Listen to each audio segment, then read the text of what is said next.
Hey everybody, how you doing? If you're watching this on YouTube, that's because you missed the stream. Here it's Saturday. It is September 7th. And we're doing a little bit of a makeup. Yesterday I had a little head-on collision with my brain and I had to get off the stream, but I have a lot of donos we're catching up on to today. So if you're only seeing this on YouTube, stoked that you're dropping by. If you're interested in catching this live and participating in the Wheel of Cheese and hanging out with the gang here, you got the links downstairs, down below. And everybody here on the stream, we're just cruising casual. That's why they're all saying hi to you. See? Hi, YouTube. Hi, YouTube. Hi, YouTube. Hi, YouTube. Okay. All right. So let's go ahead and get ourselves going. We're going to get right into it. I have quite a few tracks we're going to be listening to. And this makeup is actually starting from a couple days ago. So this is going to be from Profile, one of our community members by the name of Shotwell. And this is going to be a progressive track from very familiar with this now. I think I've done In Flames, the band In Flames, a couple times. And the name of this particular track is called Wallflower. And the message is, this is a very different kind of song for In Flames. One of the songs they've done that has even remotely any prog elements, if not the only song, of my personal favorites, often one of my favorite albums of all time. All right, let's do this. So he's saying that this is out of the ordinary. So let's do In Flames, Out of the Ordinary, but that's not the name of the song, but the style's Out of the Ordinary. I'm just going to shut up. Here we go.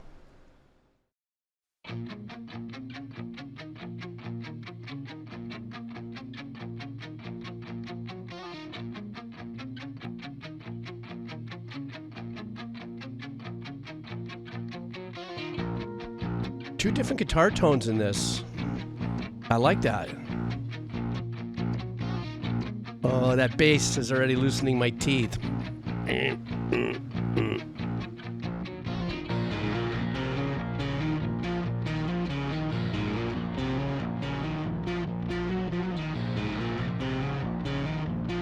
Getting little Tool vibes.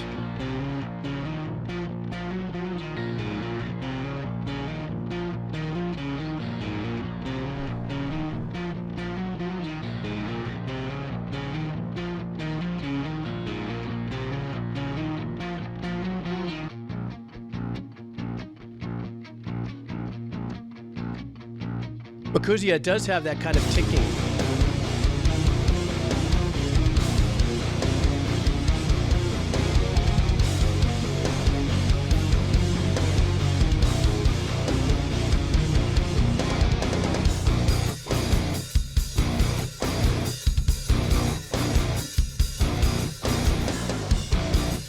That's some really gruff guitar tones, and in your face too.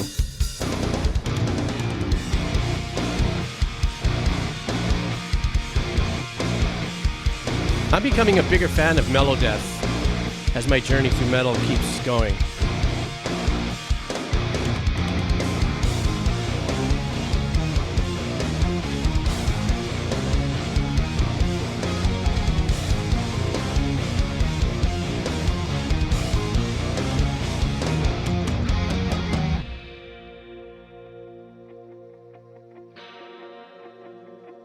Nice dynamic break for us. This is great.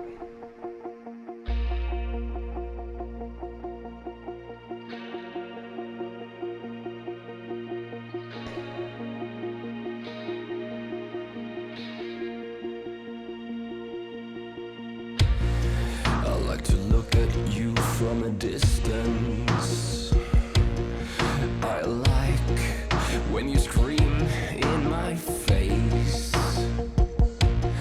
Afraid to say the right words, the right order, so they make sense to a person with such grace. Oh, I love that tone of the voice.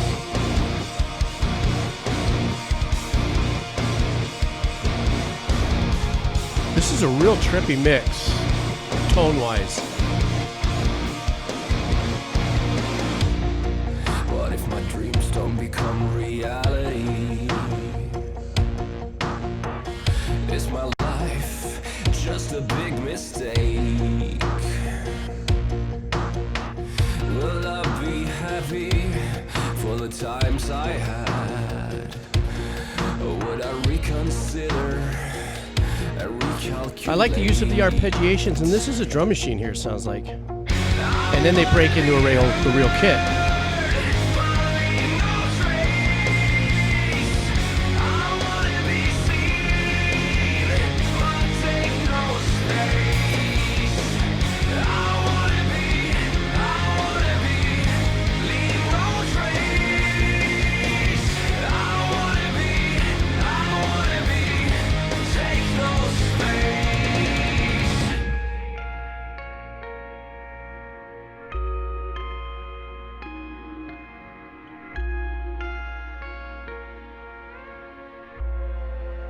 Ooh, that was nice.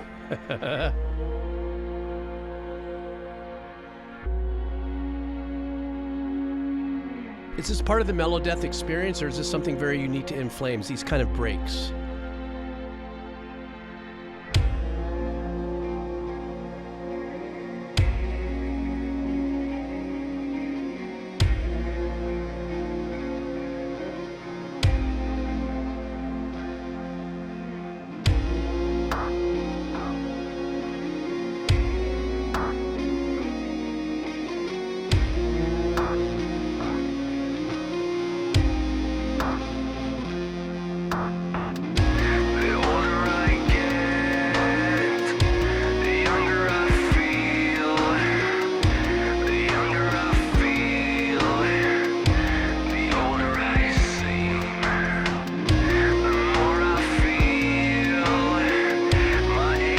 I love the rebuild of the track, still maintaining the pads and the ambience in the background. Oh, they brown it up a bit here.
That note there. This was great. This was a great way to start the stream. I got to circle back to the unique tonal presentation of the mix. Didn't it sound kind of like warm in the middle? I know that sounds kind of weird. But when you're listening rationally, when you're listening to a track, you know when it's crispy and high and stuff, you can really feel it. Or if it's too muddy at the bottom. But it seems like they really emphasize the mid-range in the mix out on this. And earlier I said it sounds a little brown. And what I mean by that is, I know people are probably going, what the hell is he going to say? And I see colors a lot of times when I listen to music. There's some kind of term for it. I don't know what it's called. But I respond in colors for some reason. And it really, like if I was looking at a color spectrum, was really kind of hanging into the brown zone, and it just had to do with the tone of the mix. I know that's garbly glug, blah, blah, blah, blah, to you guys, but that's just my way of explaining it. I love the tone of his voice. There is an artist who does nothing but sing in that bass baritone voice, and he's in some kind of a goth metal or unique metal band, but that's his thing. I love that tone. Now, I don't know if that's the same singer that actually does that low and then gets up there for the hook. But I love that low texture. As a matter of fact, I'm actually taking vocal. Maybe I should take breathing classes. Some vocal refreshing courses on on lower performances because I'm actually doing book reading voiceovers now. And so I'm learning to speak in a lower tone, and who knows, maybe I'll sing a song in a lower tone in some way, but I love that tone, you know, so I know it's not, no, you're right, brown is not part of the spectrum, but when these tones collide for me, it's like it makes its own color. You know, it's not part of, what is it, 7 or the 9 colors of a spectrum. But that's just what I see. I don't know how to explain it, but you're right about that too. That's a good point you brought up. So, yeah, I do have voiceovers out there. I've read children's books and stuff like that. Of course, because I'm a children's entertainer, that's easy peasy. But the kind of voiceover stuff that I'm going to be doing now, it seems like, is actually reading books for audio. What's that? Audio books? Like right now, I'm reading a book. I have to start actually tomorrow. I got hired day before yesterday, so I'm reading this book. I don't know if you guys could see it. It's not in production yet, but I'm going to read all this, and I got to use the tone of my voice is, another way we can enable pain is by, you know, that kind of thing. It's reading. Do. Anyhow, let's keep going. Stupid me. I just adrift. Anyhow, I love the track. I thought it was badass. And more than anything, I love the spaces in between some of the heavier, you know, a lot of more of the ambient ethereal things. I loved that as well. Okay, Mixisu.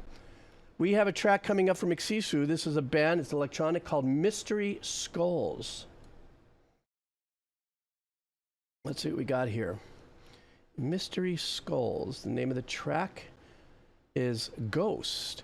Mystery Skulls is an electronic dance-oriented outfit centered around lead singer-songwriter Louis Dubuque. The music video features an original animation inspired by the song and whose characters feature in a number of Mystery Skull videos. Let's go. From one skull track to another, seemingly so. Let's go.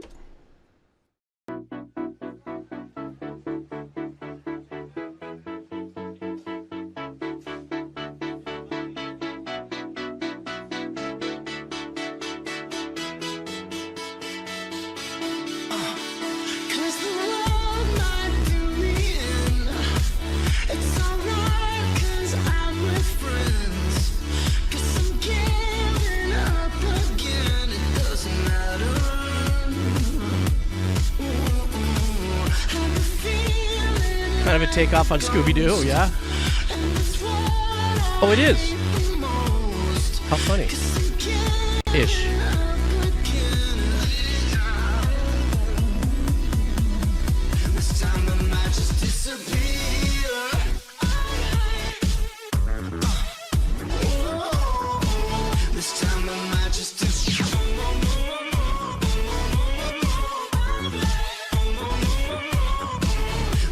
I like the sound of the stabbing synth section, or the layered keyboard stacked. That's holding the chords.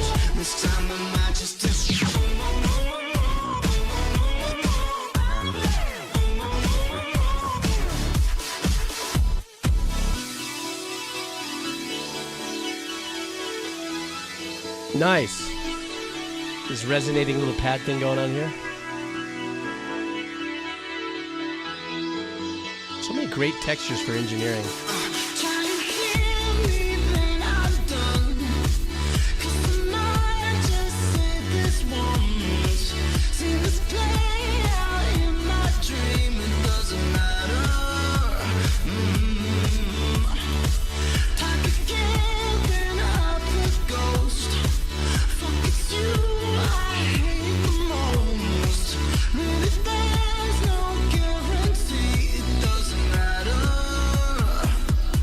Oh, Z-Man, that is such a classic line.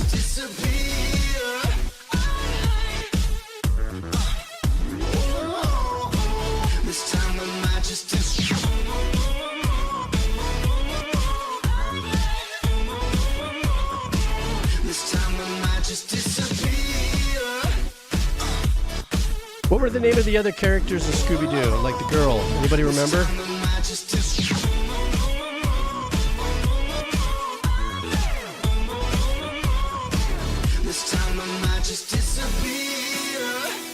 Daphne, that's right. And Velma.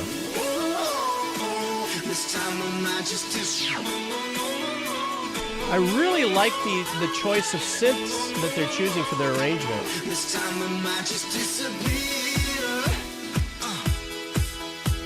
I mean, it sticks to the core of electronica, but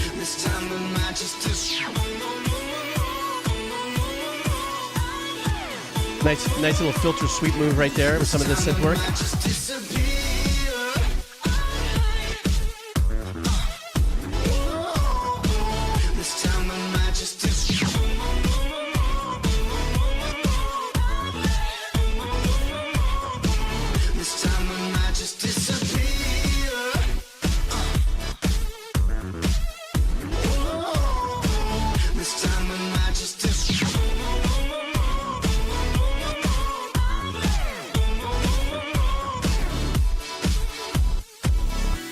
This has a little bit of that Morris Day in the Time weirdness vibe too. Not that it's weird, just I'm feeling a little bit of that.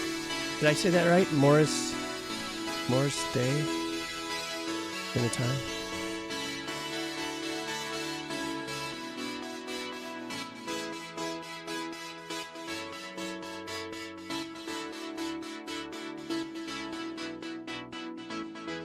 I love that. You guys know how I feel about this.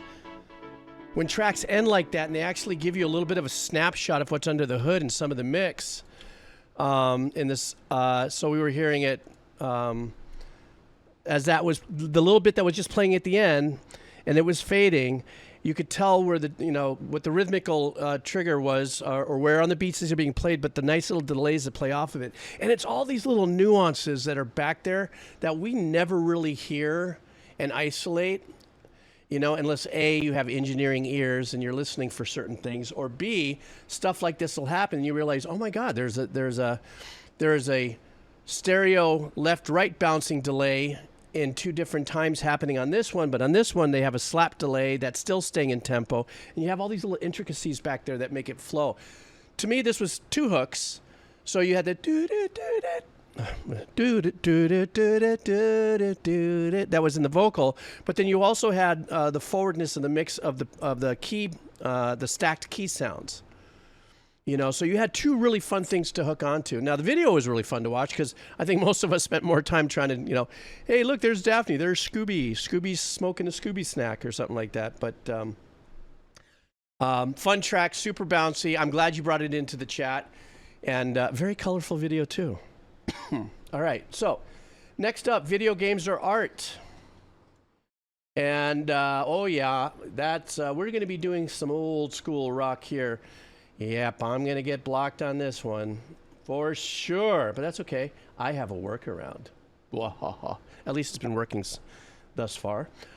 Video games art. First of all, how are you? Are you in the house by chance? I don't know if you're in the house. Is you in the house?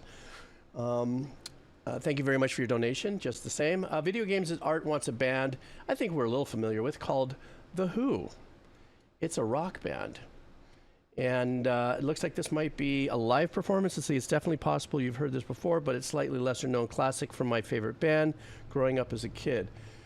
The fact that this was your favorite band growing up as a kid is a super 20-plus fire damage win. That you had the opportunity to listen and rinse and soak into the greatness of The Who. Let's go. 2, 3. Her man's been gone for nigh on a year. He was due home yesterday, but he ain't here. Her man's been gone for nigh on a year. Keith, the drummer's doing a high voice. But he ain't here. How cool.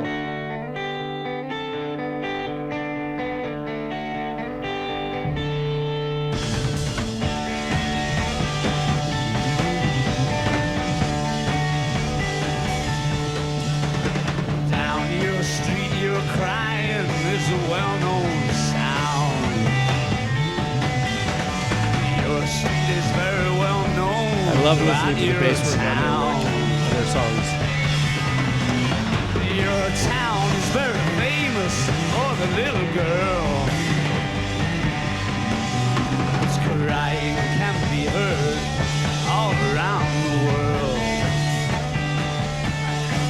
is just crushing those drums.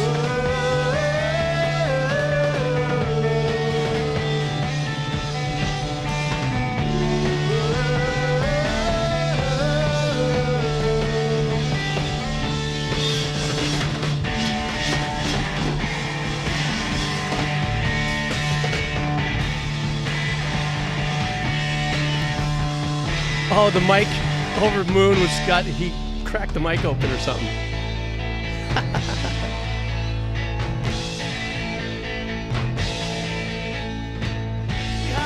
I think Moon was the very first drummer parkour.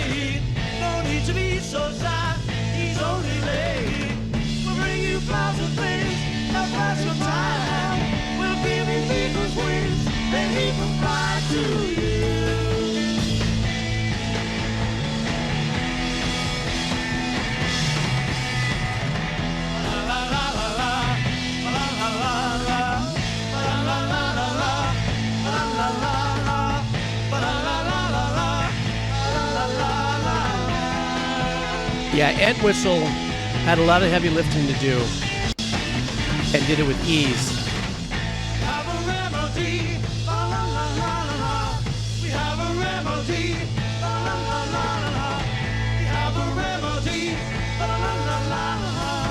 We have a remedy. Little girl guide. Why don't you stop your crying? Here comes Ivor, the dirty old sooty engine driver, to make you feel all right. What is this? This is great. My name is Ivor. I'm an engine driver. The predecessor of Primus. I know him well. Do you think Primus might have been influenced by this? Just cause he's late. Don't mean he'll never get through. Don't mean love to him or right either. So let's have a smile for an old engine driver. Yeah, Zappa as well, yeah. Let's have a smile for an old engine driver. Cherry bombs for the win. Soon be home. Soon be home. We'll soon be home. Soon be home. It's a tragedy that Keith Moon died so early, but he lived his life to the fire end, man. Had the best time ever. We'll soon be home. Soon be home. Soon be home. Dang, dang, dang, dang, dang, dang, dang, dang.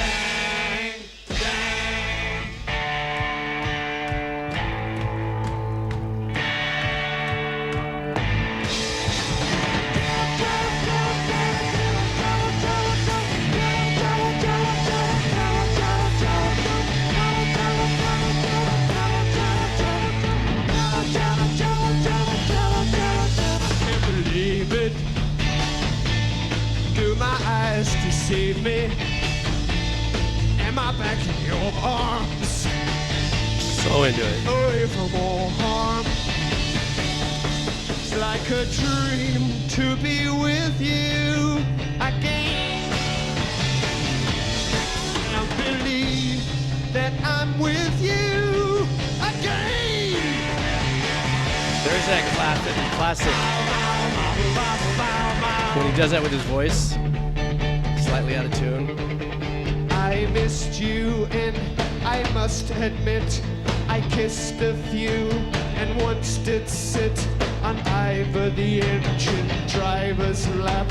I later with him had a nap.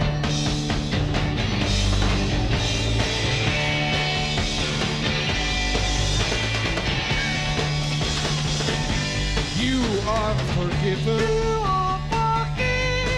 are forgiven.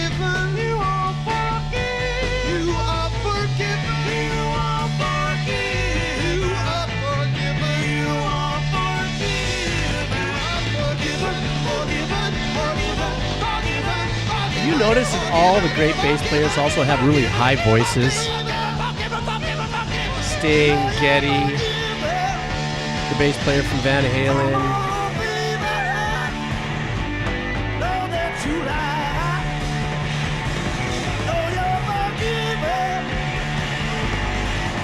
Hey, the audience is loving it.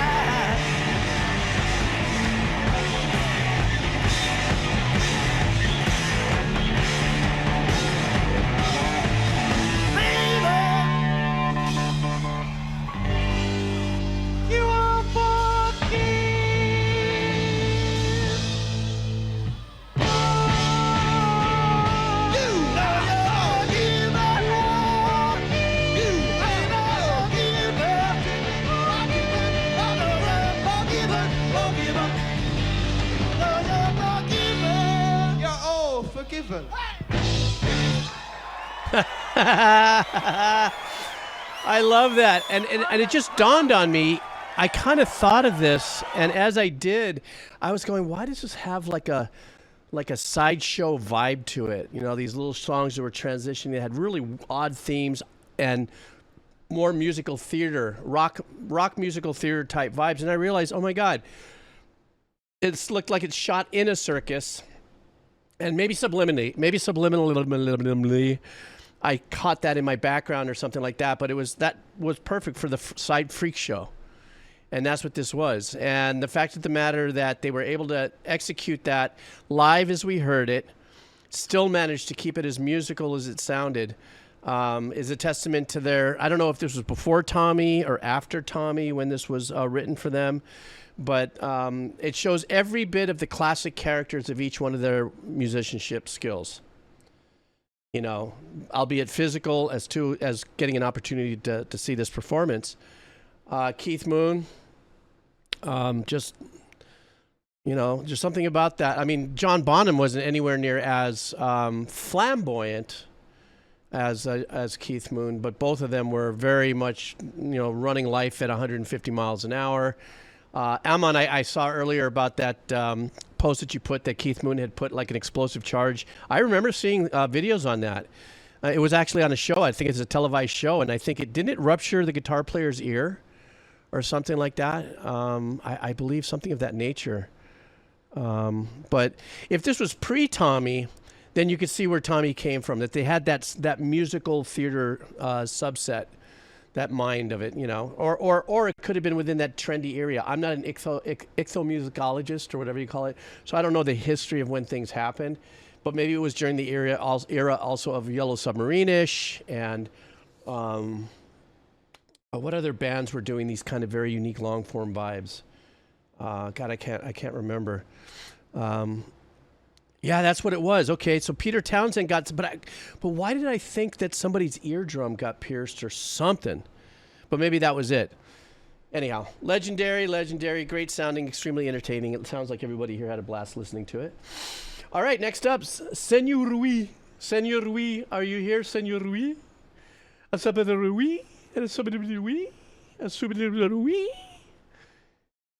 sorry, I'm not making fun of you, but there's that one super famous TikTok sound where the guy goes something like that. Hino here. Okay, that's okay. You catch me up on the YouTube. This is a band. It's a rock band. The name of the band is Nothing But Thieves. The name of the song is You Know Me Too Well. And his message is, no surprise, another NBT song for me. Always appreciate hearing your take. I'm seeing them for the first time in October, so I've been very hyped up lately. Yay, that's great. Live show experience. These usually get blocked 50% of the time. I'll see if I can avoid that. So hope to catch it on the live stream. I need your thoughts to help me articulate what I'm hearing, since I'm not so great with proper music lingo. Neither am I. I'm just winging it. Half the time, Amon and other people have to come to the rescue. So anyhow, oh well, you know enough here. Look here, he goes. I also appreciate you, Amon, Lisa, and others giving insight. A tip to the hat to the others in the community. You see, that's the community we are. He goes. The stanzas sounds flat. Is it compressed? The vocals sound mono. Even the bass sounds like it's been held back. but it all opens up into a much wider sound. Oh, so he's listening. He's been to the sound listening school of orchestral listening of Jeevesology. I have no idea what I'm saying. Yeah, so anyhow, let's listen to it. Enough of me bumbling, and let's listen to this. Let's go. Dun, dun, dun, dun, dun, dun, dun. All right. Summer was long and it's suffocating when you were alone. I gave you a call, baby, I could But a great small room sound on the drums. forget it all, 'cause in the sticky weather, oh, it's really hard to sleep, as you know all too well. And when we get together, oh, you make me feel so cheap, but I can't help myself. Filthy and impetuous, so I wanna give it to you, oh, just to see what you do, 'cause I'm so drunk on you, baby, you're all that I want. I want you all to myself.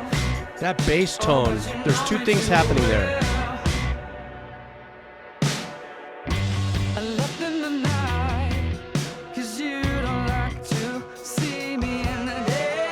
Ooh, I like what's happening in the background, that ambient work. We don't get on so well when we lose the heart. The lovers on the subway, they put on a show for me, but I just fall in lust. 'Cause every love story always ends in tragedy if you wait long enough. Filthy and impetuous, so I wanna give it to you, oh, just to see what you do, 'cause I'm so drunk on you, baby, you're all that I want. I want you all to myself, oh, but you know me too well. Okay, it's been a while since I've stopped in a song to react. And I want you guys to listen to this bass. I am a bass geek, even though I'm not much of a bass player. It's just an important instrument to me. Anyhow, I want you to listen to it and see if you can hear, especially those that have that kind of tuned in listening experience, if you can hear if one track is like the dry DI, direct input, and then there's a side chain or maybe there's a pedal track that might have a slight, or either that or the dry mix, the dry wet of the side chain, or maybe that group channel is airing more on the DI sound. That's a lot of gooby engineering talk, but check that out. I love the sound of the snare and stuff like that, and the background ambiance that's being created by the guitar is fantastic, and the tone of voice, everything. This track smokes. Yes, I'm addicted to bottom bass.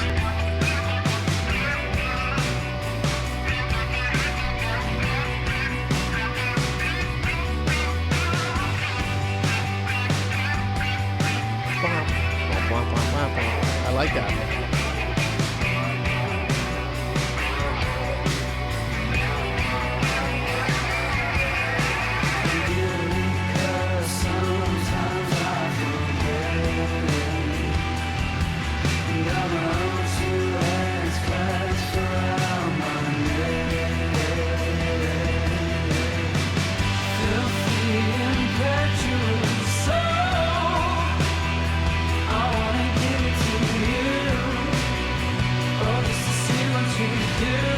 And what you said earlier about the difference, the vocals compared to the backing tracks, so cool.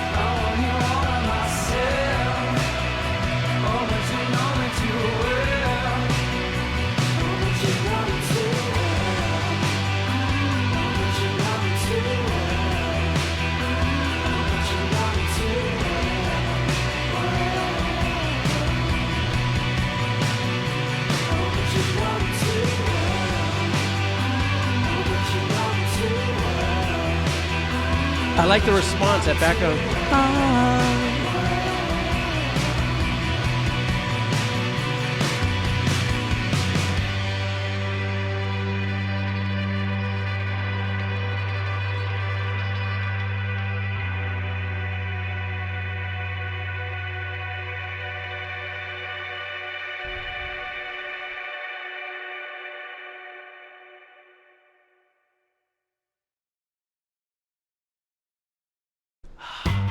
gave us a second to actually, a little bit of silence, let that kind of slow release. Really fun guitar work going on in there, and there was a lot of quirkiness in the guitar tones. But the other thing, I know I went off in that stop on the bass, but the vocal engineering and performance was wonderful. This is the kind of music that I get excited to listen to because it helps me kind of refill some of, let's say, the rust-riddled pukas in my creative experience. A puka in Hawaii is a whole. And, when I listen to it, once again, you've heard me say this a bunch of times. Sometimes I get motivated. I'm like, God, I feel sometimes I listen to this. These are actual influences for me. So I feel that, like, I get influenced by this, and I go, oh, I got to go back and listen to the song because, it's making me feel creative and stuff. And not necessarily so much because of the chord changes and the melodies and stuff, but it's the overall delivery of the final piece of art. I know that sounds a bunch, flower-laden, riddled, blah, blah, blah. But I'm talking about the song in of itself. It's not about the one thing that might be happening there. It's about how the song is making me feel. And I was like, oh, damn, that's great. Where I feel like maybe I have a little room to continue to create on my own. So, did you guys hear that beep? What beep was that? Did somebody just discord me? I've been discorded. I've been discarded is what's happening. Rotten Soundgarden, you're up next. You want us to listen to some progressive chop suey. So let's see what we got here. We have a track. Thank you for your donation as well. Mahalos for your dono hona dono. The name of the song is Connection. The name of the artist is Jambinai. Jambinai? And this ought to be unique. I don't hear a lot of rock or metal that's coming out of South Korea. So Jambinai is a South Korean post-rock metal band that incorporates traditional Korean folk music instruments, the haegyum, which is a boat instrument, a piri, maybe, flute, and geomongo, zither. God bless you. For me, I find their music cathartic. It evokes a lot of emotions, good and bad. Okay, I'm down for that. That's a representation of 2024. A lot of emotions, good and bad. Let's go. Long track, guys. Settle in for this.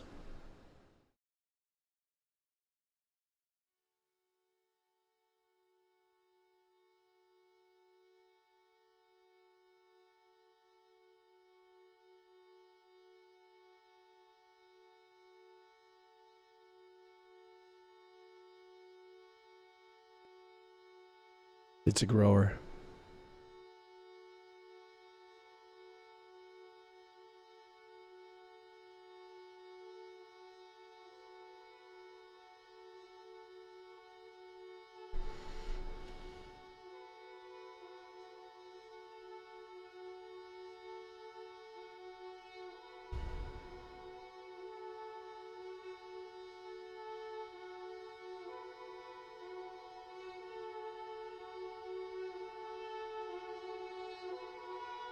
This is going to be real interesting.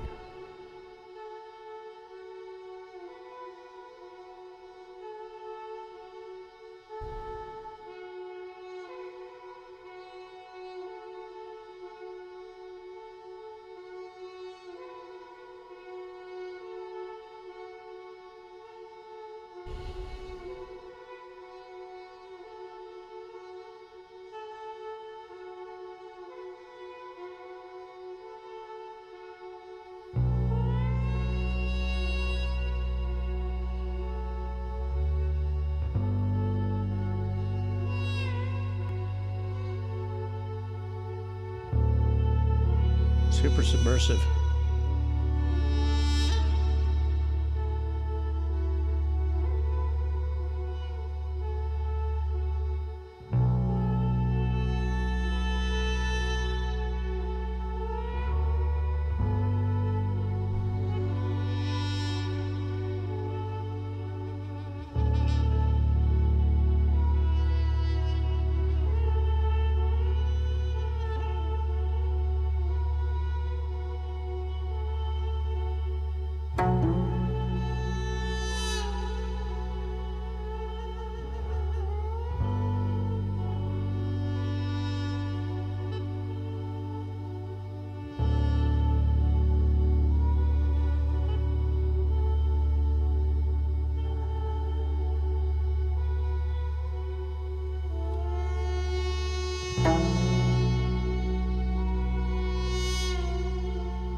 As dark as this seems to be, there's an odd, unsettling peace, both visual and musical.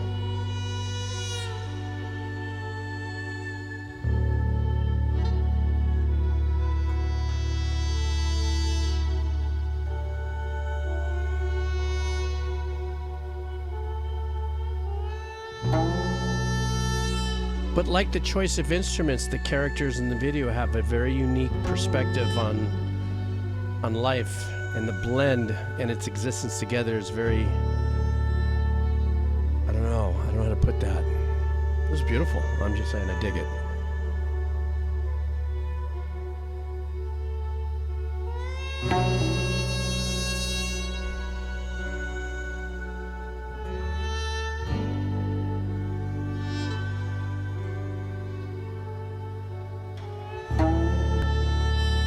I'm going to take a chance and say a little bit of a pull from older Pink Floyd. Or using the older Pink Floyd production liberties.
Yeah, Amon, it definitely has that vibe.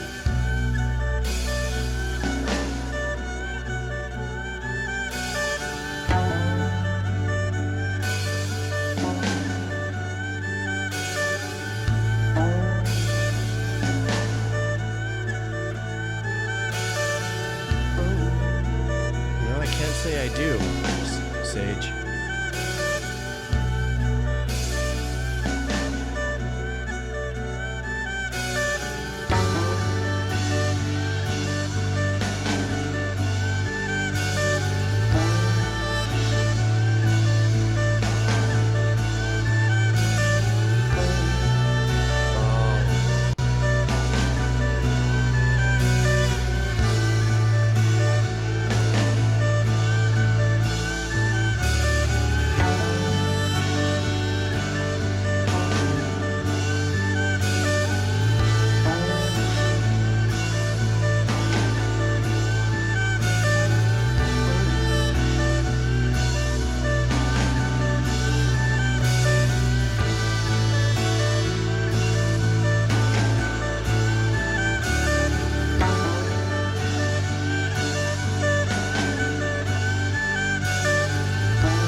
Extremely transformative.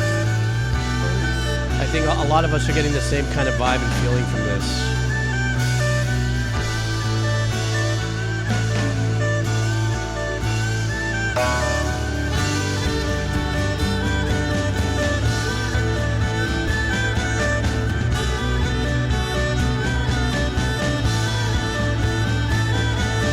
Wow, that was a badass lighting maneuver.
You know, there's so many wonderful points out of this to pull. Number one, just the videography of everything. The story behind it. If I was to listen to this and just listen to this without being influenced by the video, I still would have gotten this like lift and go and rise and power through the day vibe. I think a couple of people said listen to it in the morning, get your day jamming kind of a thing. I think somebody had said earlier that it seems like a start to end of day vibe, which kind of has the same thing going on here. So the interpretation I got in the video is each one of these individuals had an extreme uniqueness to their character, be it physical or emotional. So the one lady was kind of depressed, the gentleman was blind, and the girl was kind of in her own world.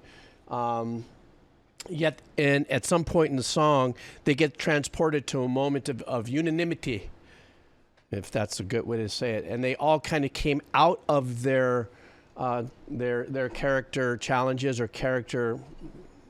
Who's to say it's a challenge, or character? There's another word I was looking for on there. Anyhow, and they kind of come together, not necessarily together, but they awaken from their character challenges. I'm just going to stick with that. Just this was what I started with. Or character gifts. That's another one. It depends on how you want to look at it. You know, positive wave rider style kind of guy that I am, and then they wake up out of it. Is kind of like how this ends. That was my interpretation. Like, oh, I'm back. Oh, well, here I am back. But they had a momentary moment through the meditative motion of what the song was dictating to the video to let yourself free, be free. So to me, after reading some of the comments, my own interpretation, musically, I just love how it was just a build. It was just a slow, casual build, maybe about, 32 bars of just letting the butter settle, and then maybe another kind of thing comes in, and then something else builds in. Before you know it, it's 9 minutes later, almost 10 minutes, and the track is finished. But it's almost a really good representation, funny enough, because the book that I'm reading, this Happiness Teachings that I'm doing the audiobook for, is of that meditative zone. It doesn't have to be King's Pose, and it doesn't have to be any kind of mantras and stuff that you say, but it's whatever it is that your mind takes and latches onto to give you that meditative stretch. And even if you only get 3 or 4 minutes to clear your head and stuff like that and live that life on the outside, when you come back in and you realize, well, you have the moment, at least you have the hope of that, that experience. Anyhow, that was a bunch of blah, blah, blah. But anyhow, that's what the song did to me. That's what it represented to me on the journey. So that's, I thought that was pretty badass. Yeah, Vex, darkness plus silence, peace. I mean, we all have different colors and ways that we can assemble that, what I just said, but that's what it did to me. So thank you very much. That was super, super slick. I really, really dug that track. And I am going to save it on my playlist for sure. That Ziggy Guy, wasabi. We're going to be listening to a band called... Zenith, the Zenith Passage, and the name of the artist. Oh, I'm sorry. The song is Synaptic Deprivation. What is?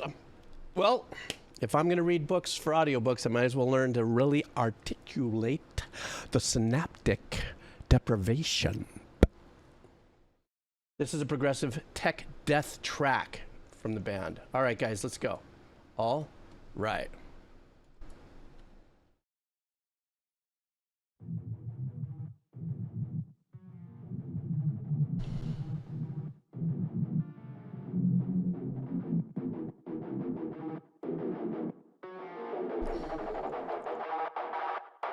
Here it comes. Here it comes.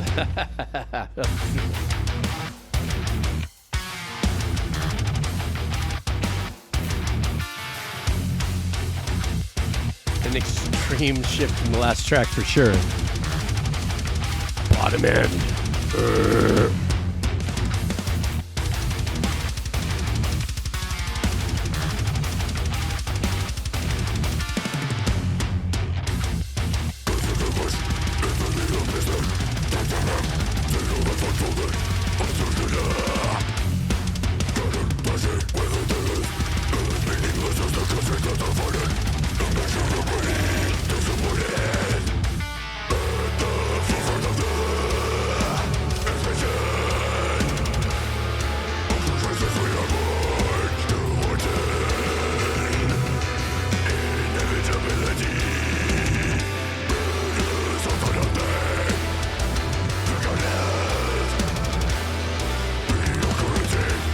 Sounds like there's a little pad back there. I'm loving it.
This is really, really slick. I mean, the techiness of their musicianship, yeah, okay, I get that. It sounds like a Chapman stick.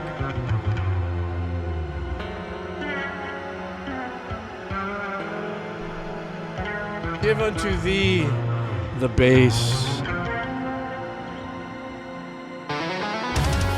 That was great.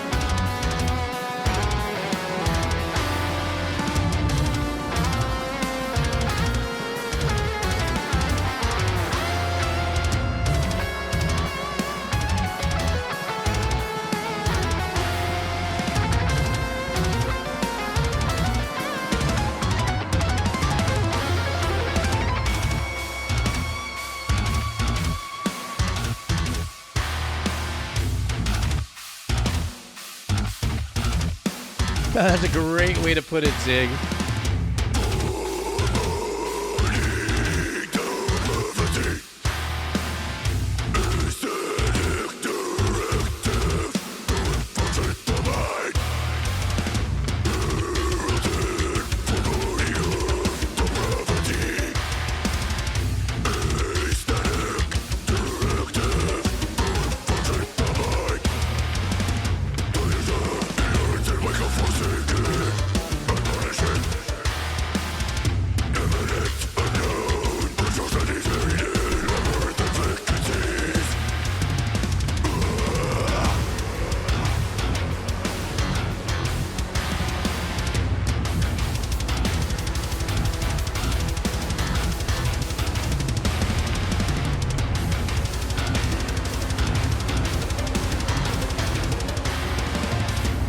I love those deep, rich, ugly pads in the back.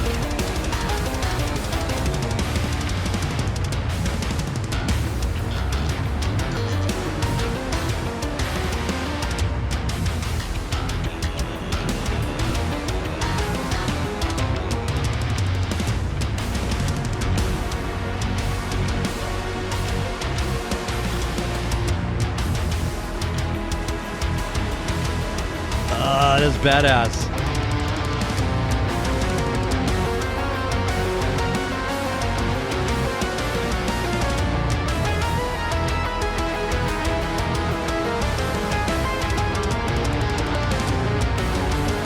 Wow.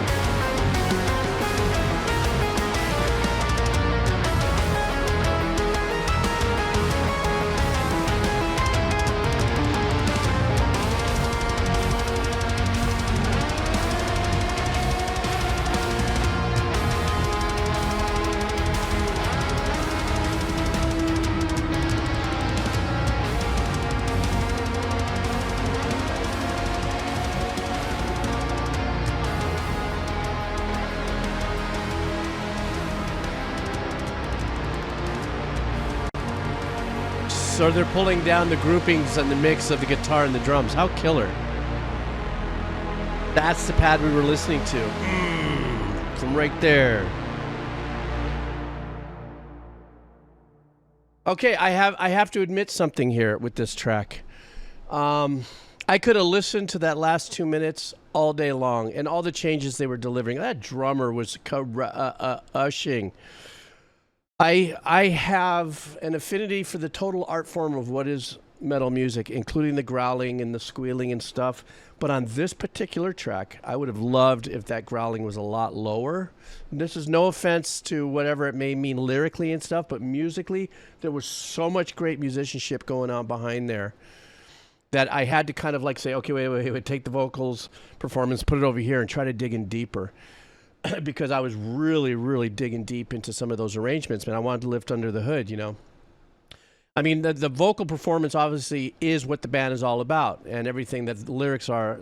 But truth be told, melodically or anything of a musical value is happening from the musicians. You know, the guitar players, those pads back there.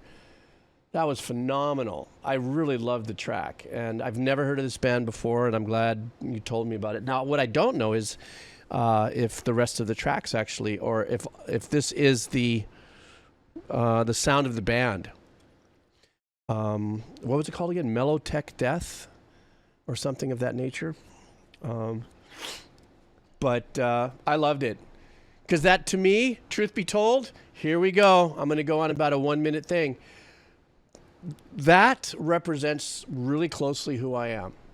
If I had to say, well, if there's one kind of a song or one kind of a style or one kind of a, you know, that represents, you know, my own personal makeup as a human being, it would be those last 2 minutes. You know, the juxtaposition between the darkness and the heaviness and the pounding and the drums and everything, the riffage and the rhythmic ceremonial ritual. In the meantime, the glidiness of the ambience and the long notes and stuff of like flying through and just kind of, you know, that tug of war of emotions. That would explain me on probably 70% of my days. That part of me where I'm like, you know, but then I count on that wonderful, glorious, ambient, ethereal pad work and stuff to get me through it so I don't end up in jail in some macabre kind of way. You know what I'm talking about. It was a great track. Thank you so freaking much for that. That was so good. Tech Death is techie and proggy. Okay. Well, it was a great track. Smokin'. All right. Z-Man 2008. What's a happening? How are you? I hope everybody be okay. I hope you be okay. Ibuprofen. Okay. This track is called Objection 2009. Rearranged. It's from Ace Attorney Investigations Collection. Why do I know that name? Ace Attorney. Is that the band? In honor of today's release of the Ace Attorney Investigations Collection, this is a new arrangement of the Objection. Huh. Oh, it's a game. Oh, that's right. Thank you, Mahalo. Old Man Fail. You guys can count on that. Hey, by the way, you know, the mods put together some kind of bingo game or something for the mistakes that I make or something. I don't know, 1 a.m. Explain it to the gang here, but they've come up with, I think, some way to make side bets on how many times I F something up here. All right, here we go.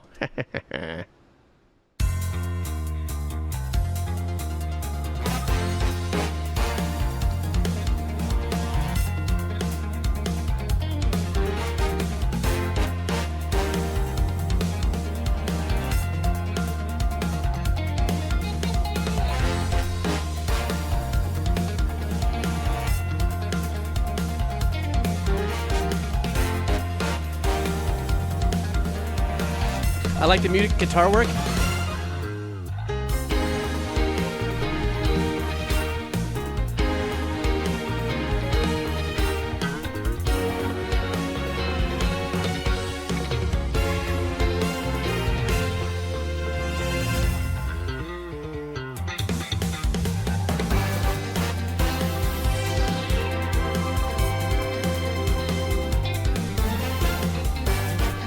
So I love how the stabs kind of simulate or emulate more like a horn arrangement if you listen to it.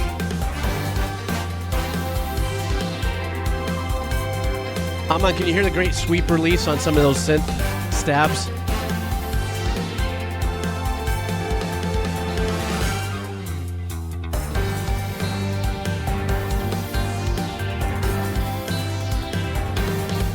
Kind of gives you the Rush Tom Sawyer vibes. Good thing I don't have my piano on right now. I'd be going off.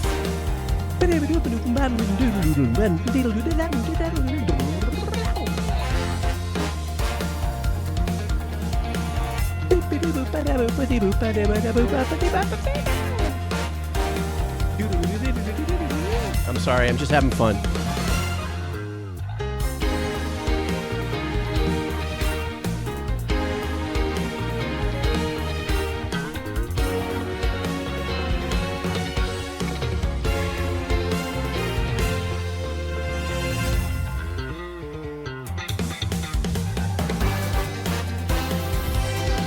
There's something about that bass sound sampled, but I'm not going to say anything. Whoops, I did.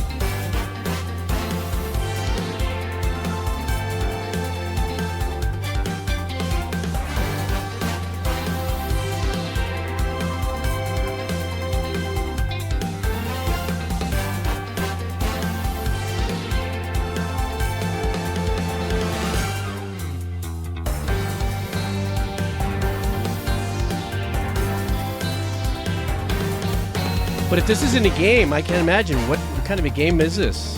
Yeah, it's going to repeat itself, probably. Yeah, the zig. You're right.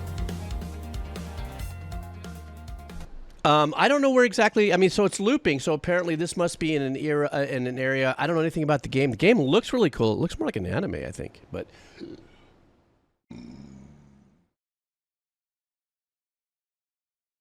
oh, I'm sorry. That was bizarre. My neck was cracking. But that upbeat vibe was very like actionable. Like it must be part of the game where things are really cooking here. Oh, it's a puzzle mystery. I gotcha. It just sounded. Look, the music sounded great. I just in my head couldn't put it together to like what was happening in gameplay and stuff like that. Just the big takeaway for this track is I just had to listen to that bass and I was like, I hate doing this because I do it too. I can pick up my bass and play bass lines, but sometimes I'm just lazy. And I'll just sit there and call up a bass sound and play it. It's still my arrangement, whether I could do it physically or not. Of course the piano, because piano's a little bit more of my jam, I can have a little more fun with my left hand as I'm writing bass lines and stuff, so not everything. So it's not that thing whether it's live or Memorex, for all you old farts who might remember what I just said and what that meant. Oh boy, is that a callback. But that's the thing with keyboarders, and a lot of times when keyboarders and pianists will write bass lines, sometimes it's not as authentic as a bass player that would write a bass line on a keyboard. Blah. That being said, love the vibe and the upbeat energy of it. I love the stabbiness of it. Like I said earlier, the kind of sounding like a horn section. And actually part of that sounding like a horn section in a very weird way is something that I was chatting about earlier, which is that filtered release. The dynamics. It could be imitated the same way with the horns as well. So yeah, that's what I'm talking about. Oh, definitely that sound. I think that bass was actually played on an S550, a Roland S550. Because I kind of recognized the bass and I tweaked the oscillator a little bit and was able to get the same kind of thing. So, hey, look, let me tell you a bass story and a keyboard. Okay, this is one for the records. Just digging into a little family history, you guys might dig this. My dad was doing Herb Alpert's Under a Spanish Moon album. So my dad and my uncle both wrote and kind of co-produced with Herb that album back in the early 90s. And there's a song in a 3-piece suite that my dad had done for Herb. And the opening, my dad wrote on an S50, fretless bass sound. But he did it freehand. It wasn't locked up into something. It was just an opening. And Abraham Laboreal was sessioned to do the bass for that work. Abraham could do anything in the world. Absolute genius. And so they bring it into session. They bring the chart in. And they actually brought the track that my dad had just played left-handed kind of loosely on this S50. And Abraham, from what I understand, tried a couple dozen times and just couldn't get the feel that they loved what my dad did by accident. It's one of those serendipitous weird things that happens. You hear in a lot of stories about music. How did this arrangement get here or something like that? So the actual bass line that opens that track is my dad playing, and then Abraham comes in afterwards. You can hear him clearly come in with his fretless bass. But sometimes that kind of stuff happens. It's a total trip. Maybe yeah. Excuse me. Maybe one day I'll open up with that, or I'll A/B that and do that story there. Wait a minute. This is my show. Stand by for a second. Verb under a Spanish. Let me see something. See if I can find it. Wait a second. No, let's see. Hang on. Okay, this is it, guys. This is the track that my dad did all of these tracks for Herb, and I want you to listen now. I'm telling you right now, it's my dad's left hand at the very beginning, and then you can hear where Herb comes in. Okay, ready? Here we go.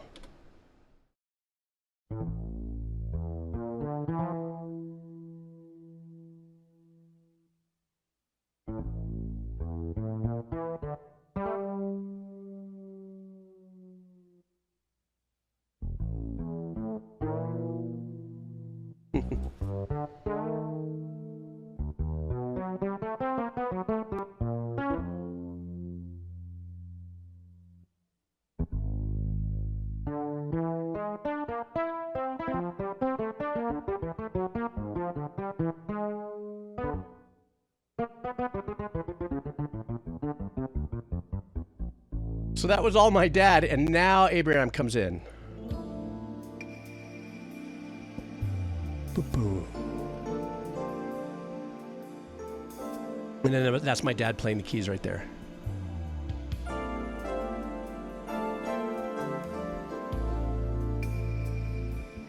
Screw it, we're listening to it.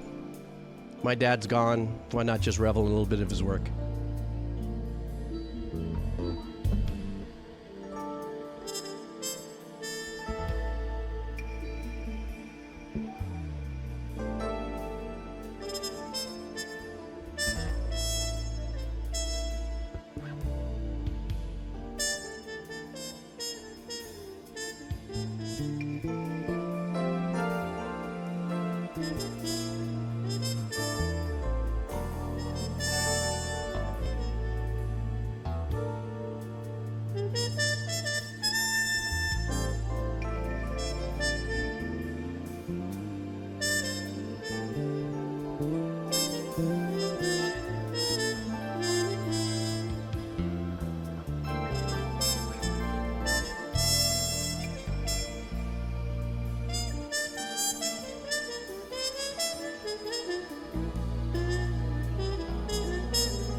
You watch, it'll come to life a little bit.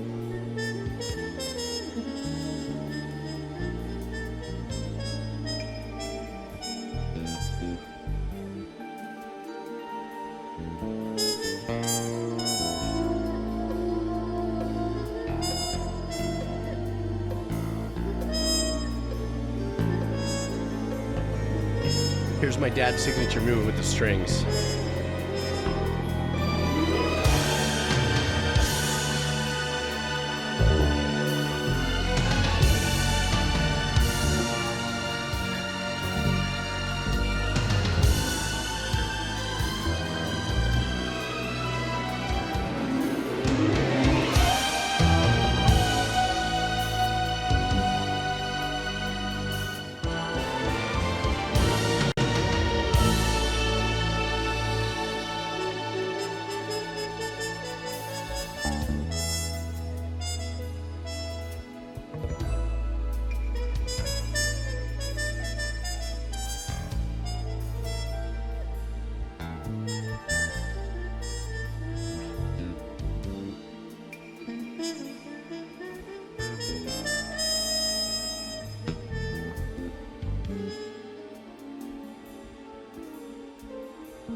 It's almost like it's just Herb and Abraham, really.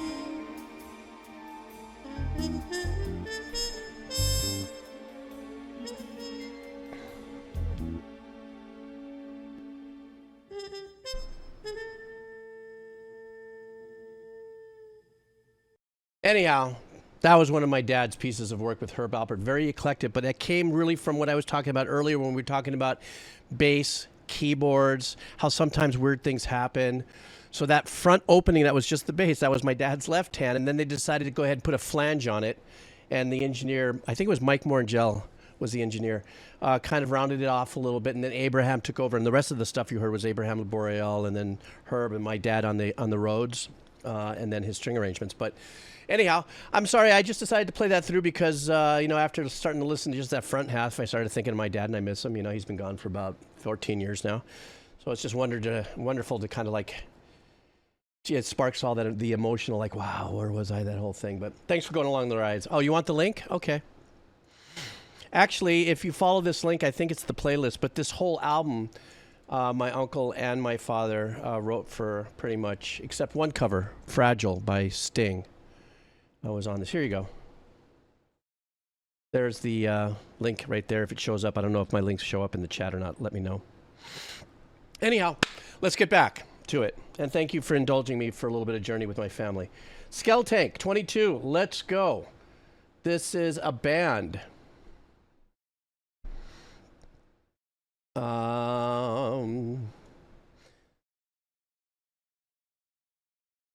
And the name of the band is The Midnight.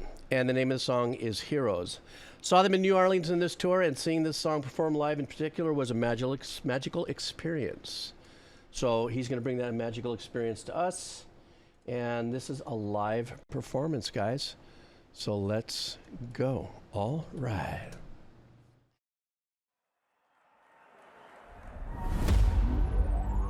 Which means there's a possibility he's going to get blocked.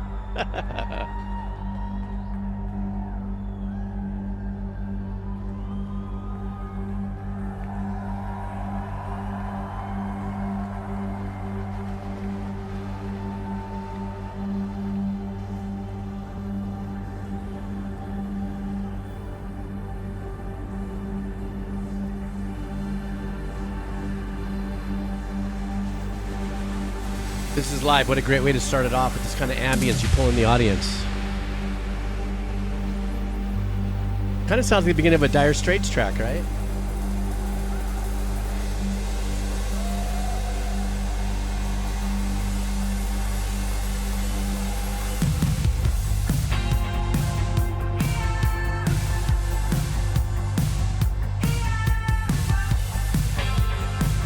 A little bit of a Police vibe there. Love it. 1 year closer to my death, still haven't found what I'm looking for yet. It's not big blue eyes and long blonde hair. It's not $1 million or a secret prayer. Another year asleep. I love this sound. This is great. They're from Belgium. I know, right? There's that G. Bang!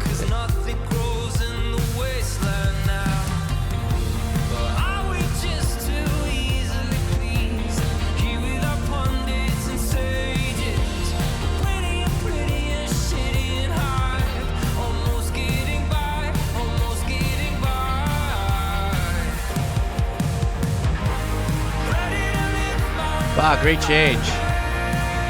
Oh, love this.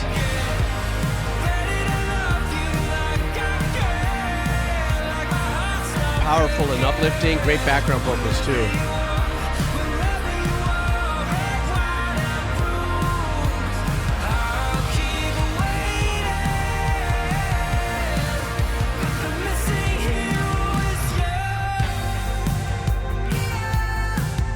See, this is that Police vibe right here. Like from the Mandata Zenyatta album.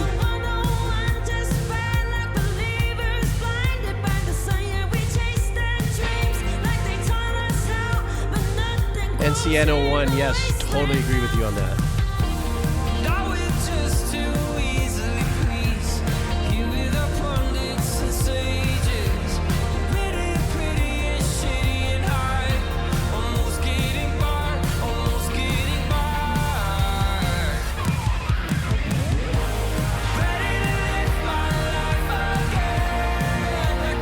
Oh, this is definitely one of those get up in the morning and have your coffee jams.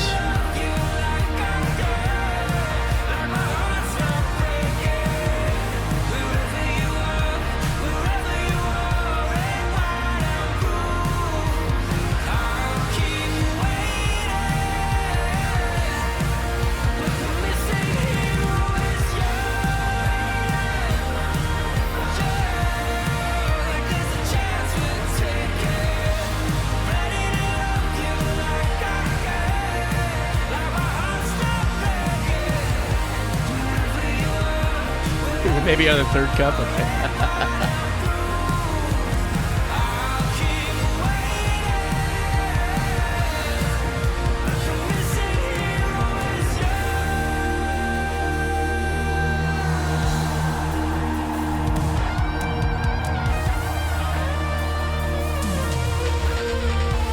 Big swimmy pad back there.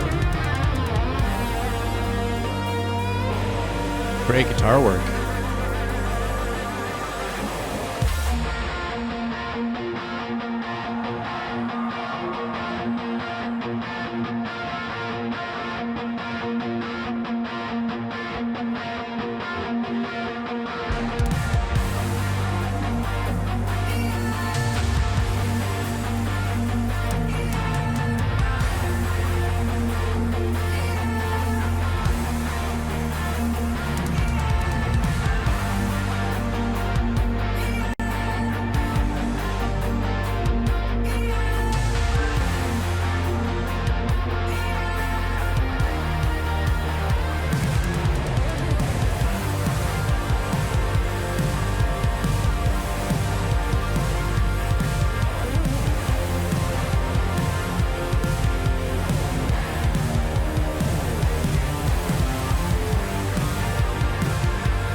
Yeah, there's a little bit more of that Van Halen reference, Aman, you were talking about, not only with the tone, but with the vibe.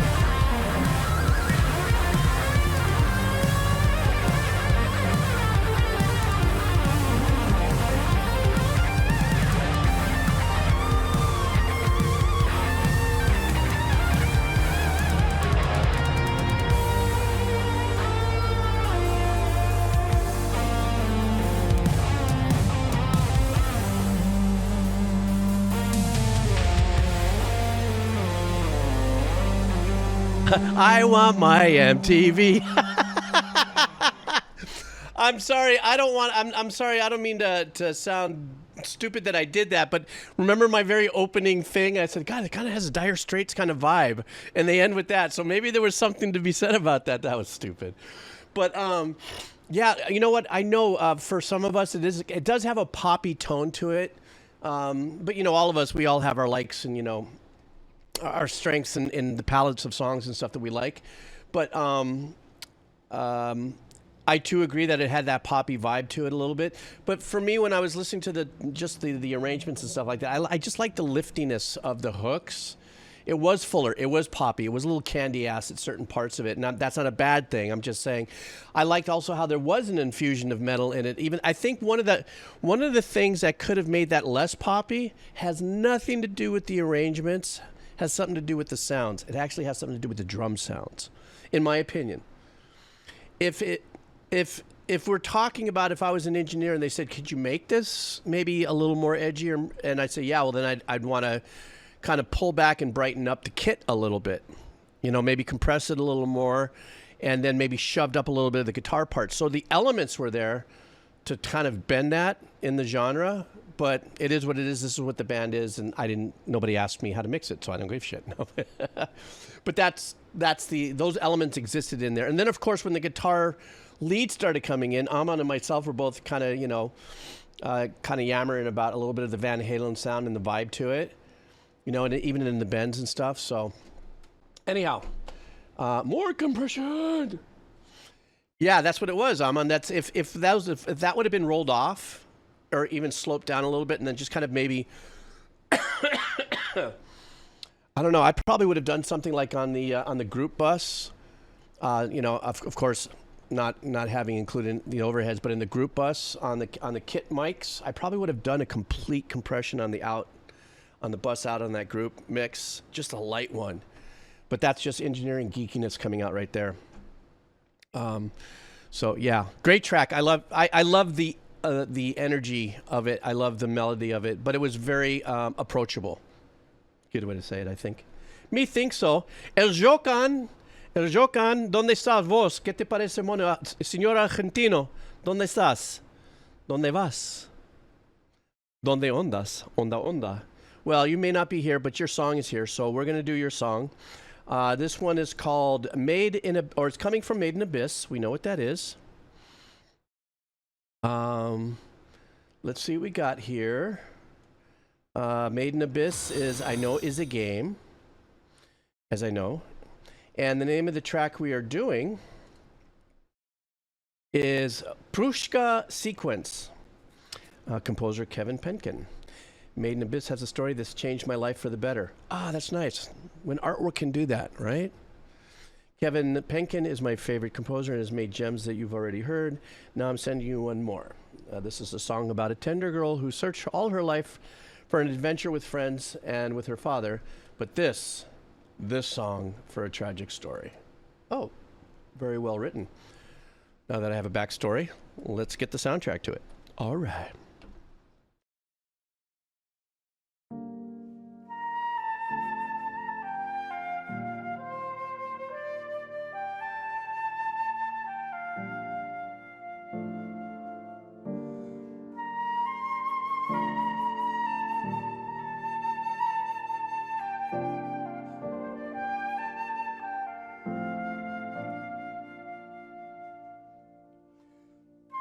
Oh, it's anime. I'm sorry, my bad.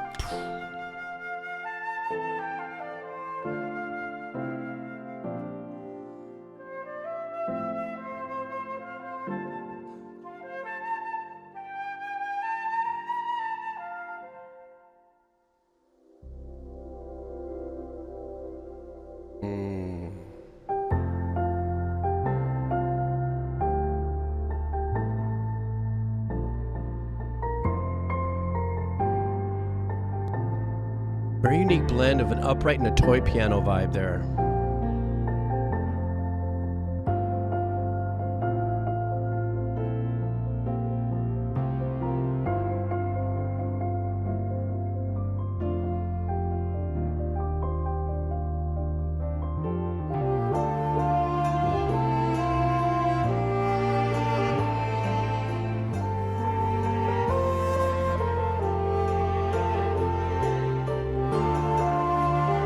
It's not a clarinet, but I could definitely hear the reed.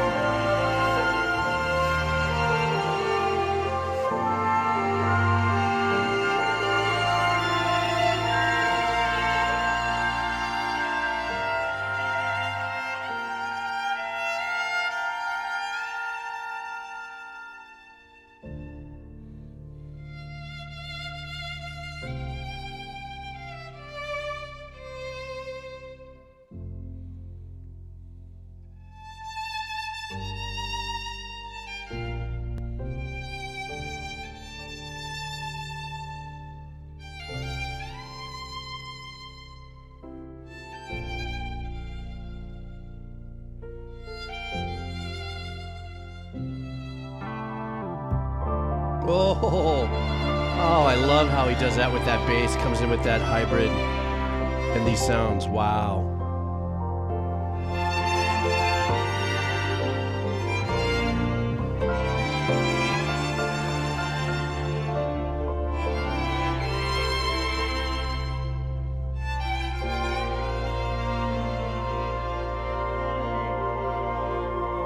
I love his hybrid blending with that pad there.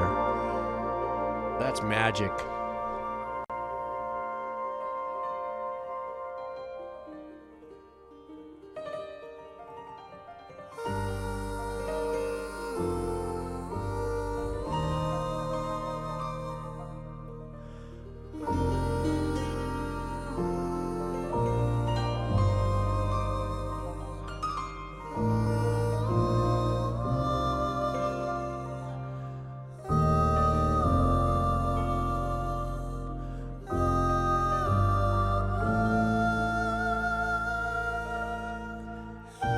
Those textures there, that pseudo out-of-tune piano with another piano, more of the left hand, and this blend with the voice and the flute.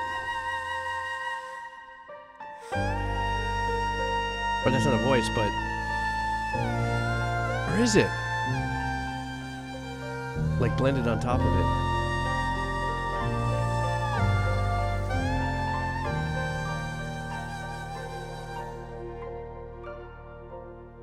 That is so unique, the choice for that piano.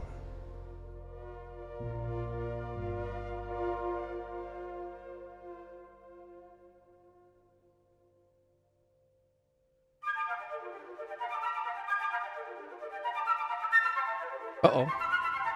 I'm waiting for Prokofiev to jump in a little bit here.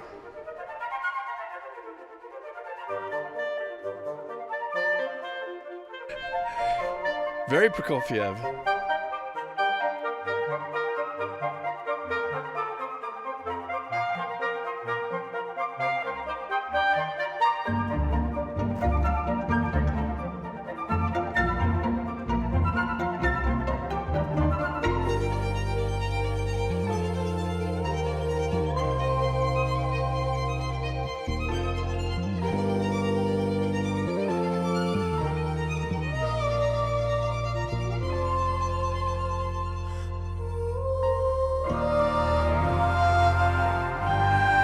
So you're saying that's his falsetto we're hearing?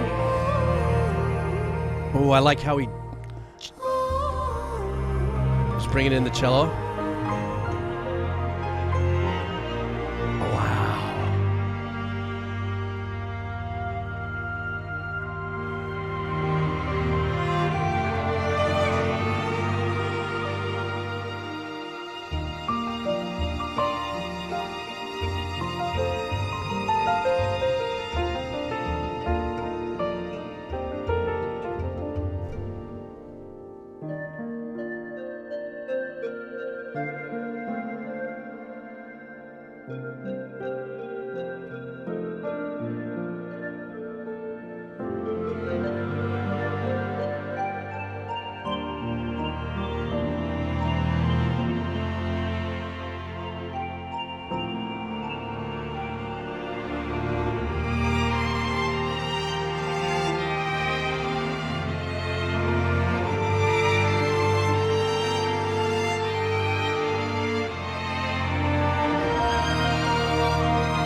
That had to have been a very heavy part going on there to bring out the horns.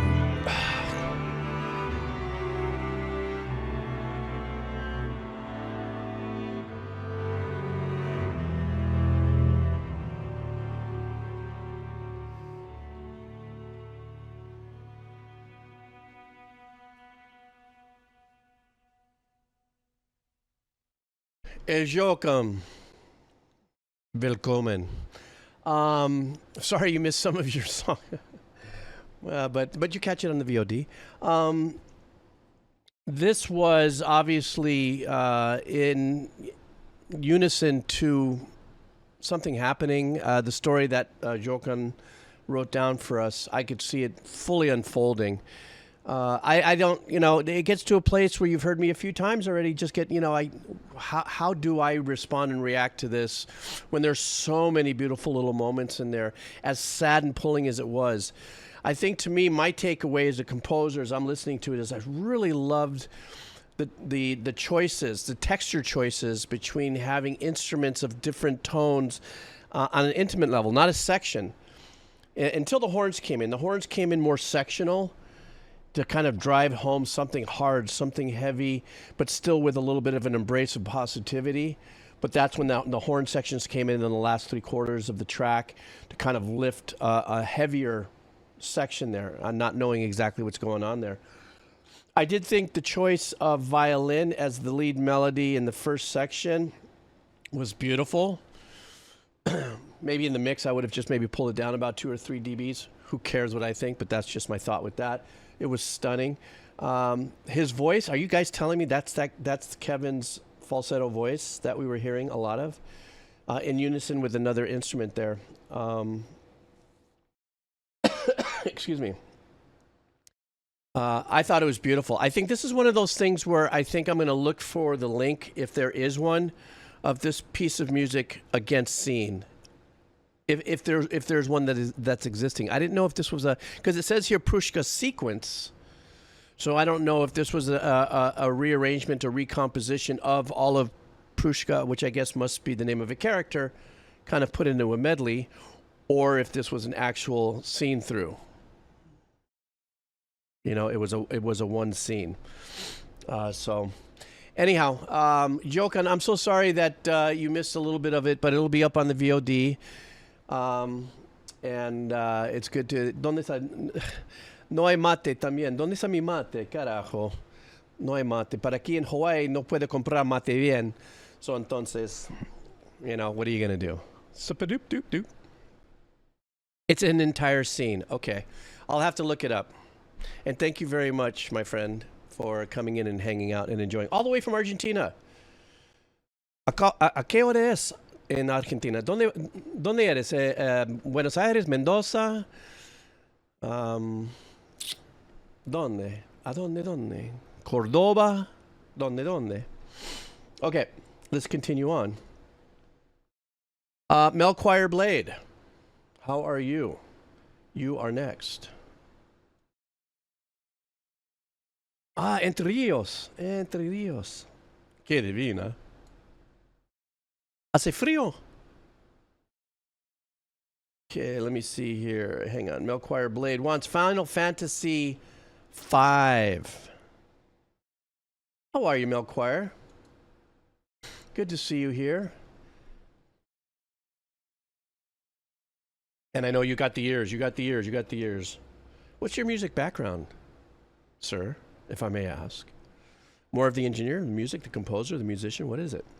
I know you like ambient music, so I choose my personal favorite ambient track for any game. This track plays during some tragic moments, with character reflecting on the loss and cycle of death that they have put up with in the Final Fantasy X world. Masashi Himazu is the composer. Let's go.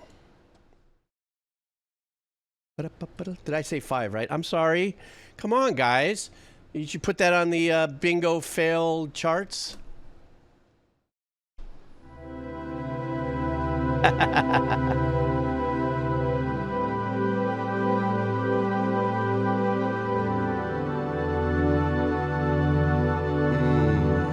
Kind of an old school organ pad there.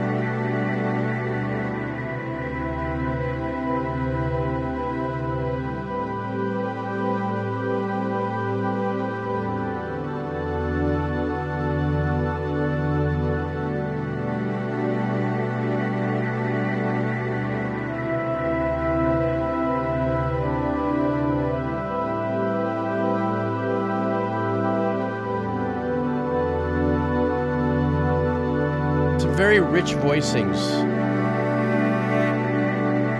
don't know what to do with my hands at the camera. You know if you know.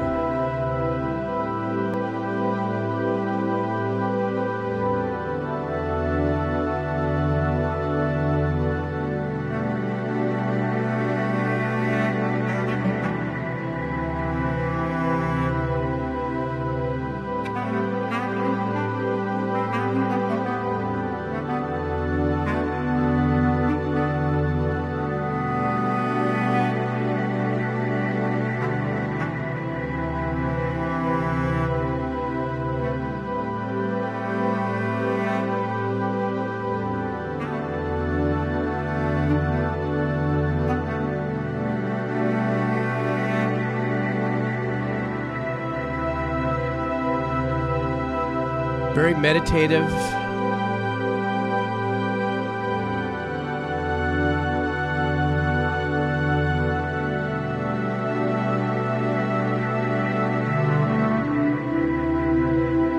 I love that.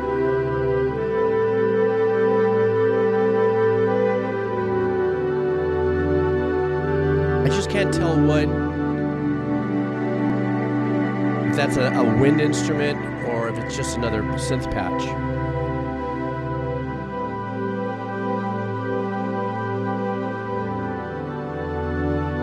Very reflective, thoughtful.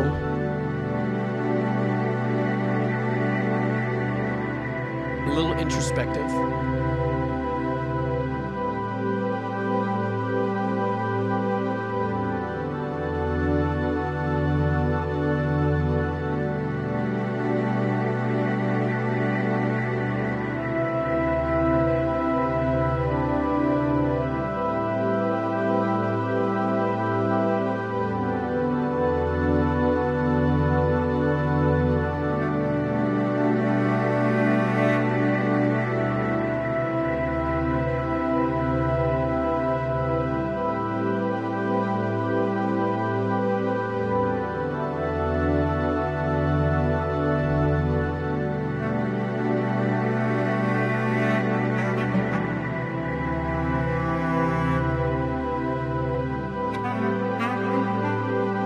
I knew it was live. It felt like it was live, but I couldn't pin the instrument. Because you could tell by the breathiness of it, as you know, as you put down.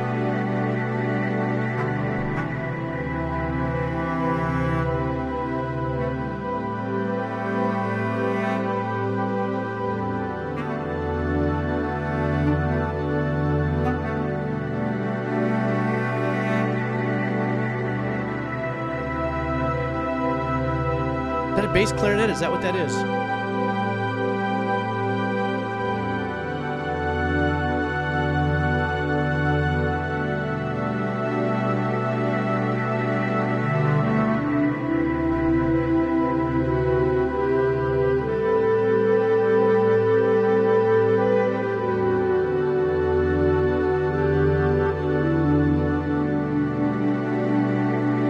I don't know if that's an engineer slightly muted clarinet, regular clarinet.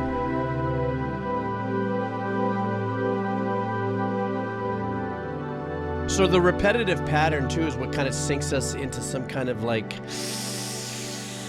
I don't know, ruminant kind of chill pattern, if you would. So we just sit there and chill and enjoy. There's not a lean on our listening experience. Provided though, but it's a very, there's a lot of things about doing those kind of things where you think, oh, it must be really easy for composers just to come up with a four chord pattern. Occasionally, suss one of them, second, fourth, add 9, whatever, just to make it, beautiful and somewhat pulling and stuff. Well, as easy as that may seem, what's difficult really for an arrangement like this are choosing the sounds. There's tons of pads out there and tons of blends. And of course, it's very personal. The stuff that I do on the Sounds of Tranquility channel that I have, that's all this kind of music, but this is much better because this is much better. But I have tendency to let a little more time breathe in between the chord changes, and I'll throw in some unique chord changes. But there is a little bit of that magic to repetitiveness that you can get your essence or the chill when you're listening to just kind of go, super chill, and just lay back and glide. My stuff is pretty amateurish compared to this, but nonetheless, there is a little magic to that, and in choosing the sounds as well. Excuse me. So, yeah, that's my story. Okay, here we go. What's next? La la la la la la la la la. Pinchero, pinchero.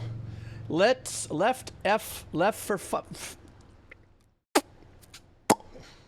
left for Smurfs. Left for Smurfs.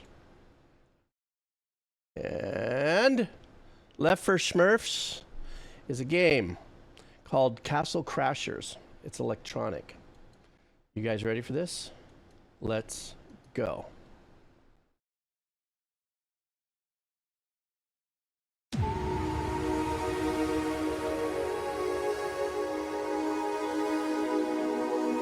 Another great example of pad use.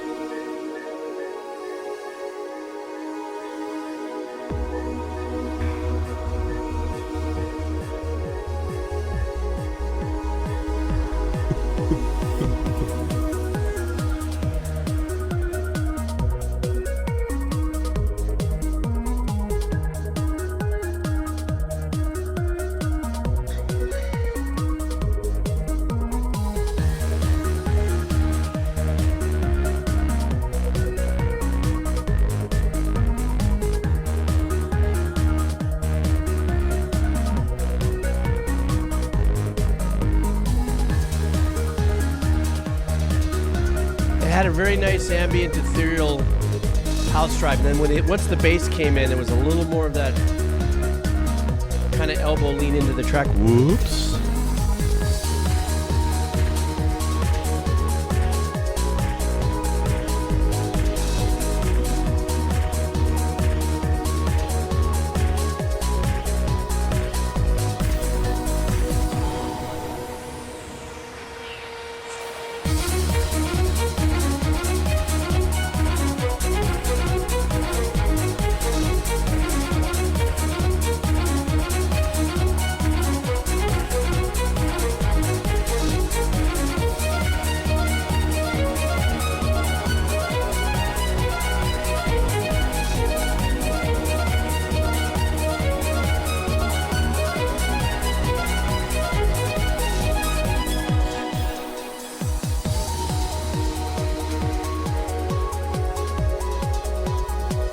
Like this. So the switch off from the string with the melody, now that you have nice switch off the melodies just to get us to kind of hook into one.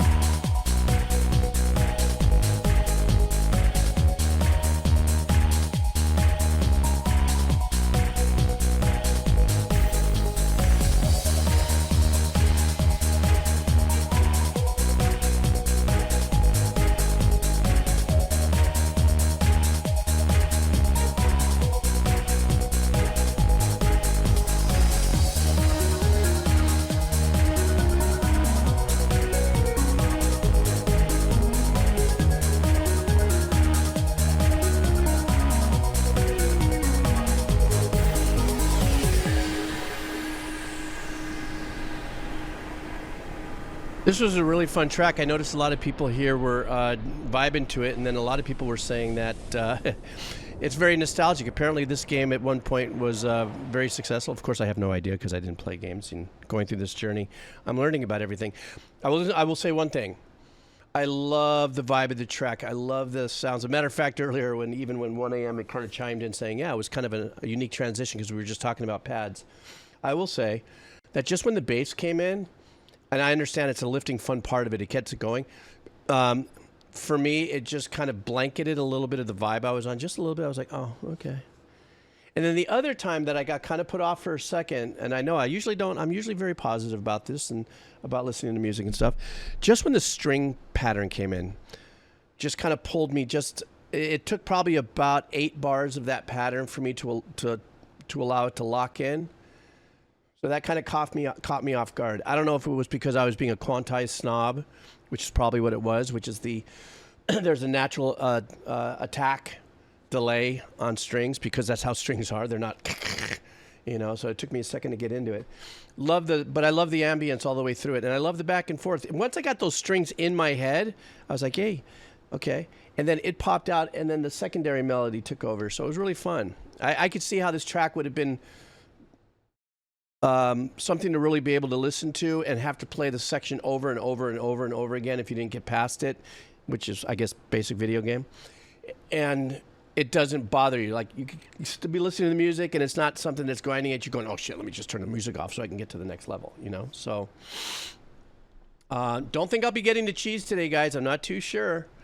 I'm still going to haul forward here. I've got a couple things I need to get to. There is a small possibility, I don't know how you guys feel about this, of me coming back in a couple of hours after I dig out. I know that most people are asleep by that time. Like if I was to come back at like 6 o'clock tonight and cash in on a few, but I don't know. I might do that. I'm not too sure. So,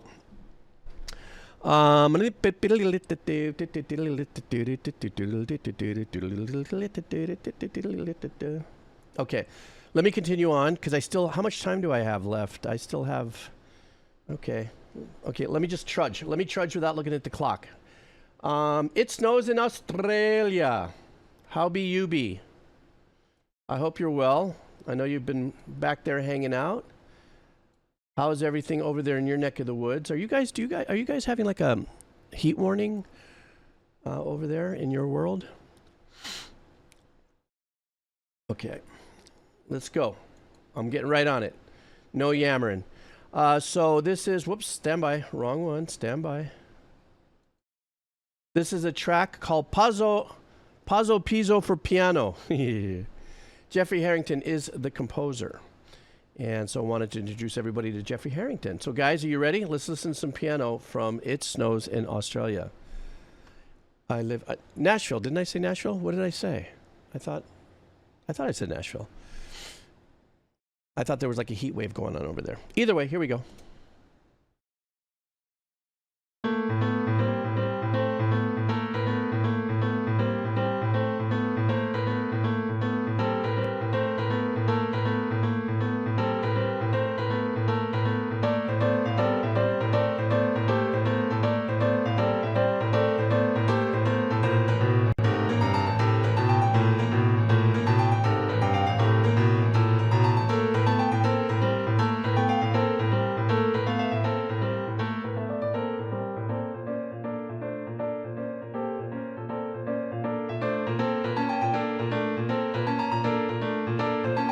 It's dissonant, but it works. I mean,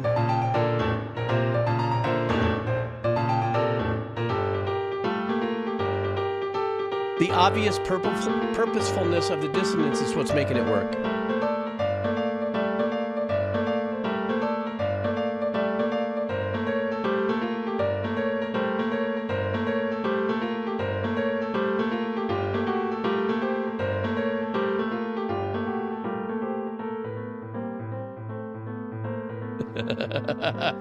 I love that turn right there.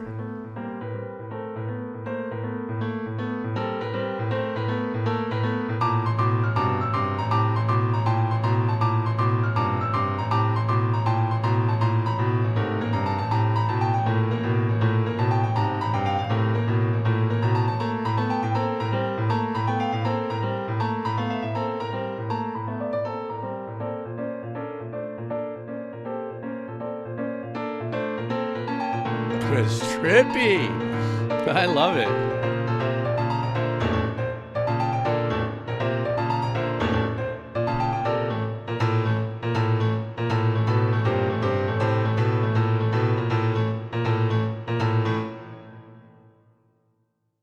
The recording sounded great too, meaning just the engineering of it. What a trippy track.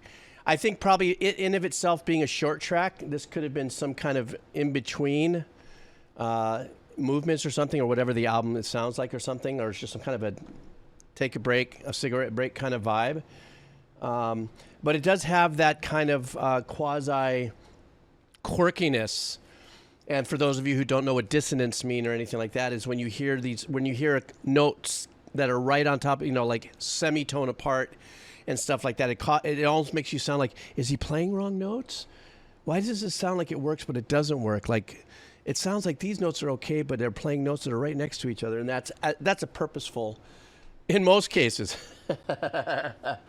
It's purposeful, but it gives you this kind of comfortable queasiness. I don't mean queasy like puke. I'm just talking about the vibe. You know what I mean? Something like that. Yeah, no, you're right about that. That would be something you'd hear in an Opeth piece as well. All right.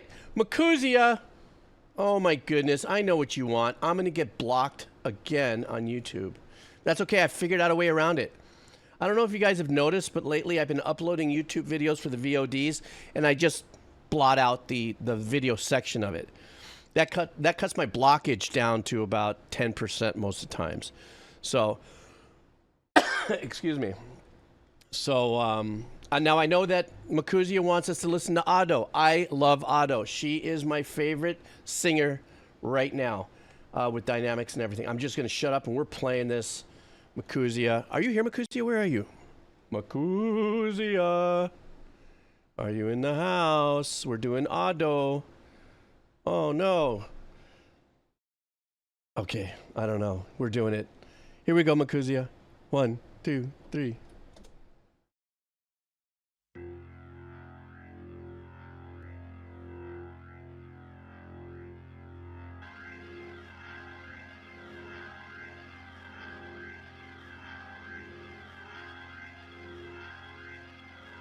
Ooh, that's it's like a fried Leslie.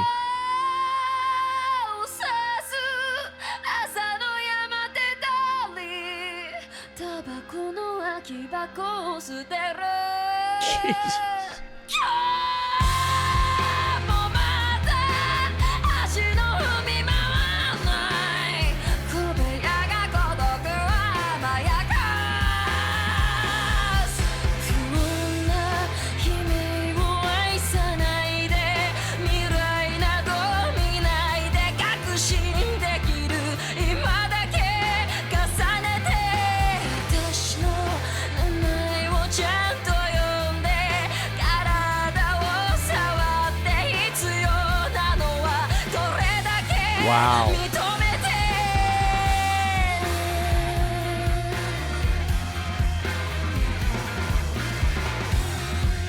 Yeah, there's definitely some old school rock, deep, Deep Purple blues. 愛している一人だけは泣いて夜道をまさぐれど虚しい改札の安けいことをあなたの影すら落とさない God, she's so good. 無情の時もセブスターの香り味わうごとく季節を呼び起こす確か望んだこと自体矛盾を言うに超えて一番愛しいあなたの声までかすれさせていたんだろう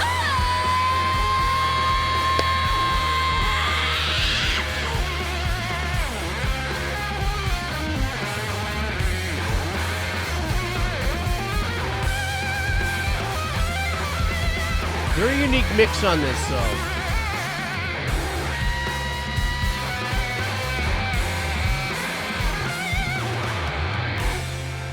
静寂を破るブリッツシャッター Listen to her control of those dynamics. For God's sakes.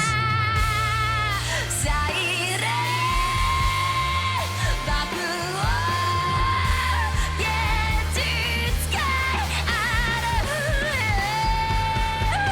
女悲鳴を There's always going to be a key change for her somewhere that she can handle. 見ないで確信できる今だけ重ねて私の名前をちゃんと呼んで体を触って必要なのはこれだけ認めて女悲鳴を愛さないで確信できる今だけ重ねて私の名前をちゃんと呼んで Oh, the bass there, though. Shit. 触って必要なのはこれだけ認めて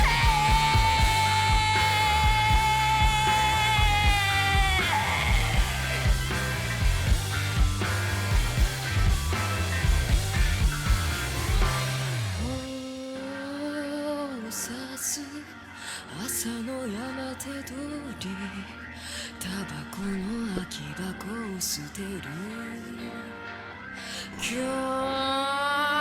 もまた足の踏み場はない小部屋が孤独を甘やかすタンタランタンタランタンタラン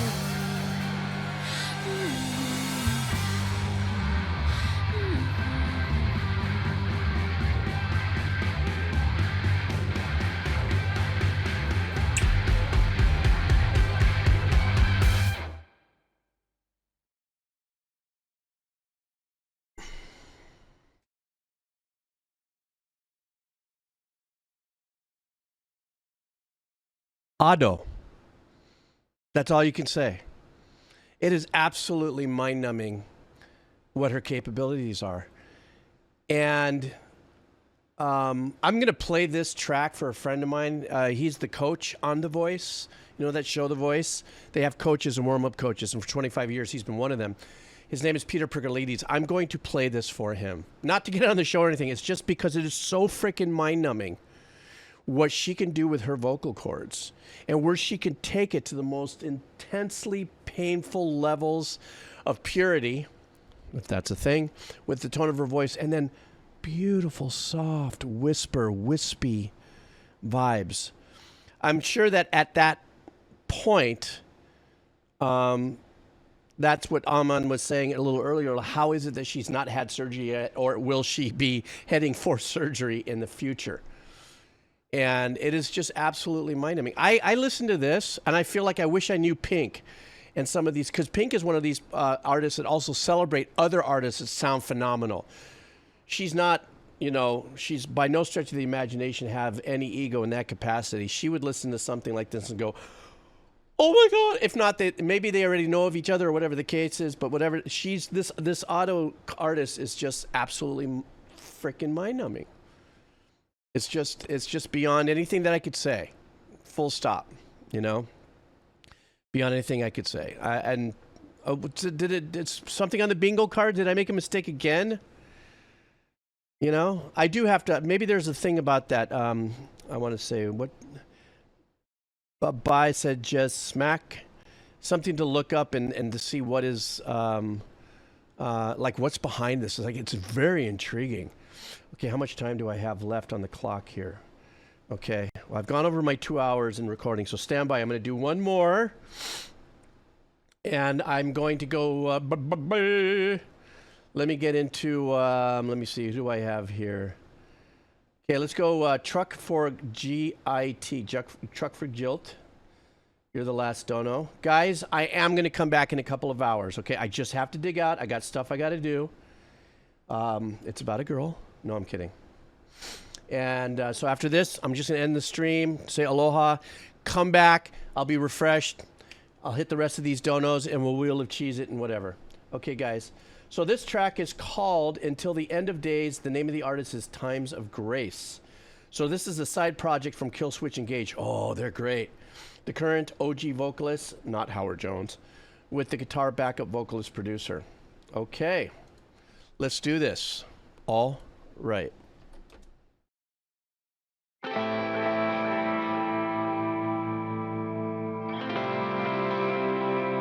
I'm already loving the sound of this.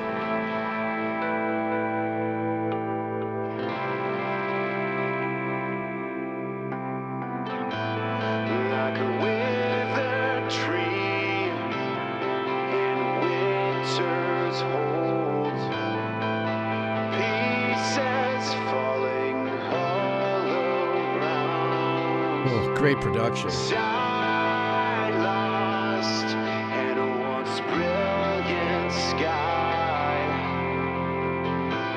But it's hitting for a big lift. Two shades of pale gray. What have I become? What have I become? He knew it was coming.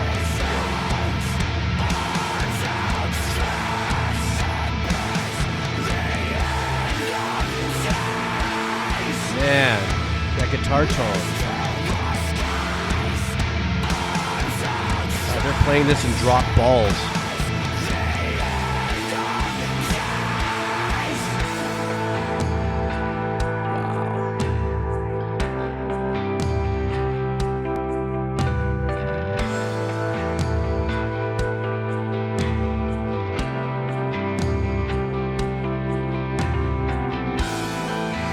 Fall apart, drifting down to the sound of So now they changed the engineering of the voice. I love that technique.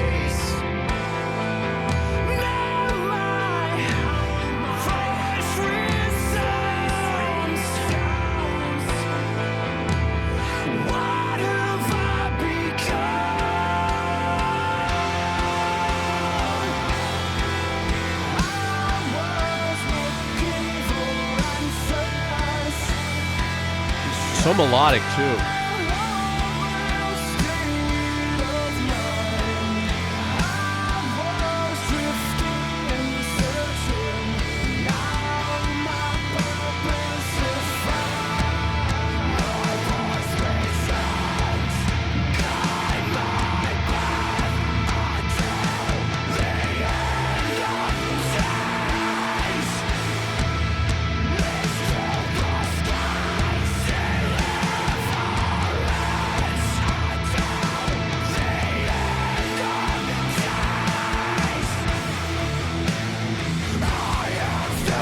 banging track, for God's sake.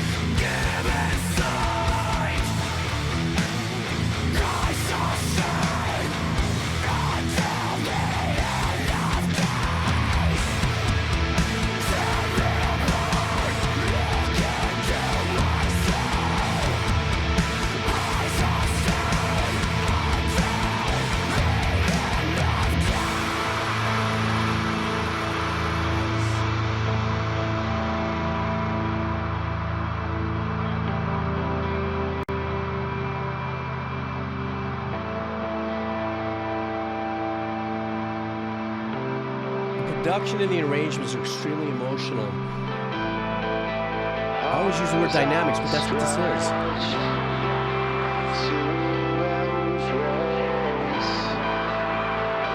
Listen to the screaming in the back. Oh, that was great.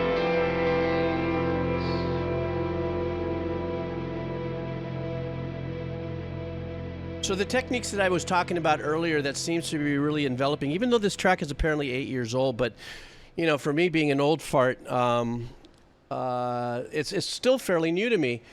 How uniquely and intricate and detailed the engineer has become as a part of the band. You guys have heard me talk about this before. And there are so many deliverables that this engineer brought onto us. Like at the very beginning, first of all, the chords and the ambient guitars were great. Kind of letting us into this journey, kind of like we know it's going to pop, right? And this is going to be a banging track. But the guitars just get us into a subtle mood. It's almost like a palate cleanser of whatever happened to you before you listen to that very first note. Just kind of clears it. Then the vocals have, of course, what is that lo-fi signature kind of vibe. Different subtextures in there. But it had that dusty lo-fi vibe. Then they come in with the power, and the vocal performance completely changes, gets into the complete, shrill of the fry. The power kicks in through this, very melodic. But the second verse, they cleaned up the lo-fi vibes on the vocal. Though the vocal performance and the mix level was in the same pocket, it's almost like they released it of its handcuffed lo-fi vibe. And so it came across a little more cleaner. And another great thing is this was kind of just it was like a slow entrance into, I'm going to kick your ass, and I'm kicking your ass, and I'm going to let you kind of dangle for a little bit, and then I'm running, Those are the dynamics in production that I love, is when producers, engineers, musicians, usually sometimes it's one of them or all of them, take the time and energy to give us something like this. I don't know how well this did for them. It's like 137,000 views or something, but I thought it was absolutely wonderful track. Loved it.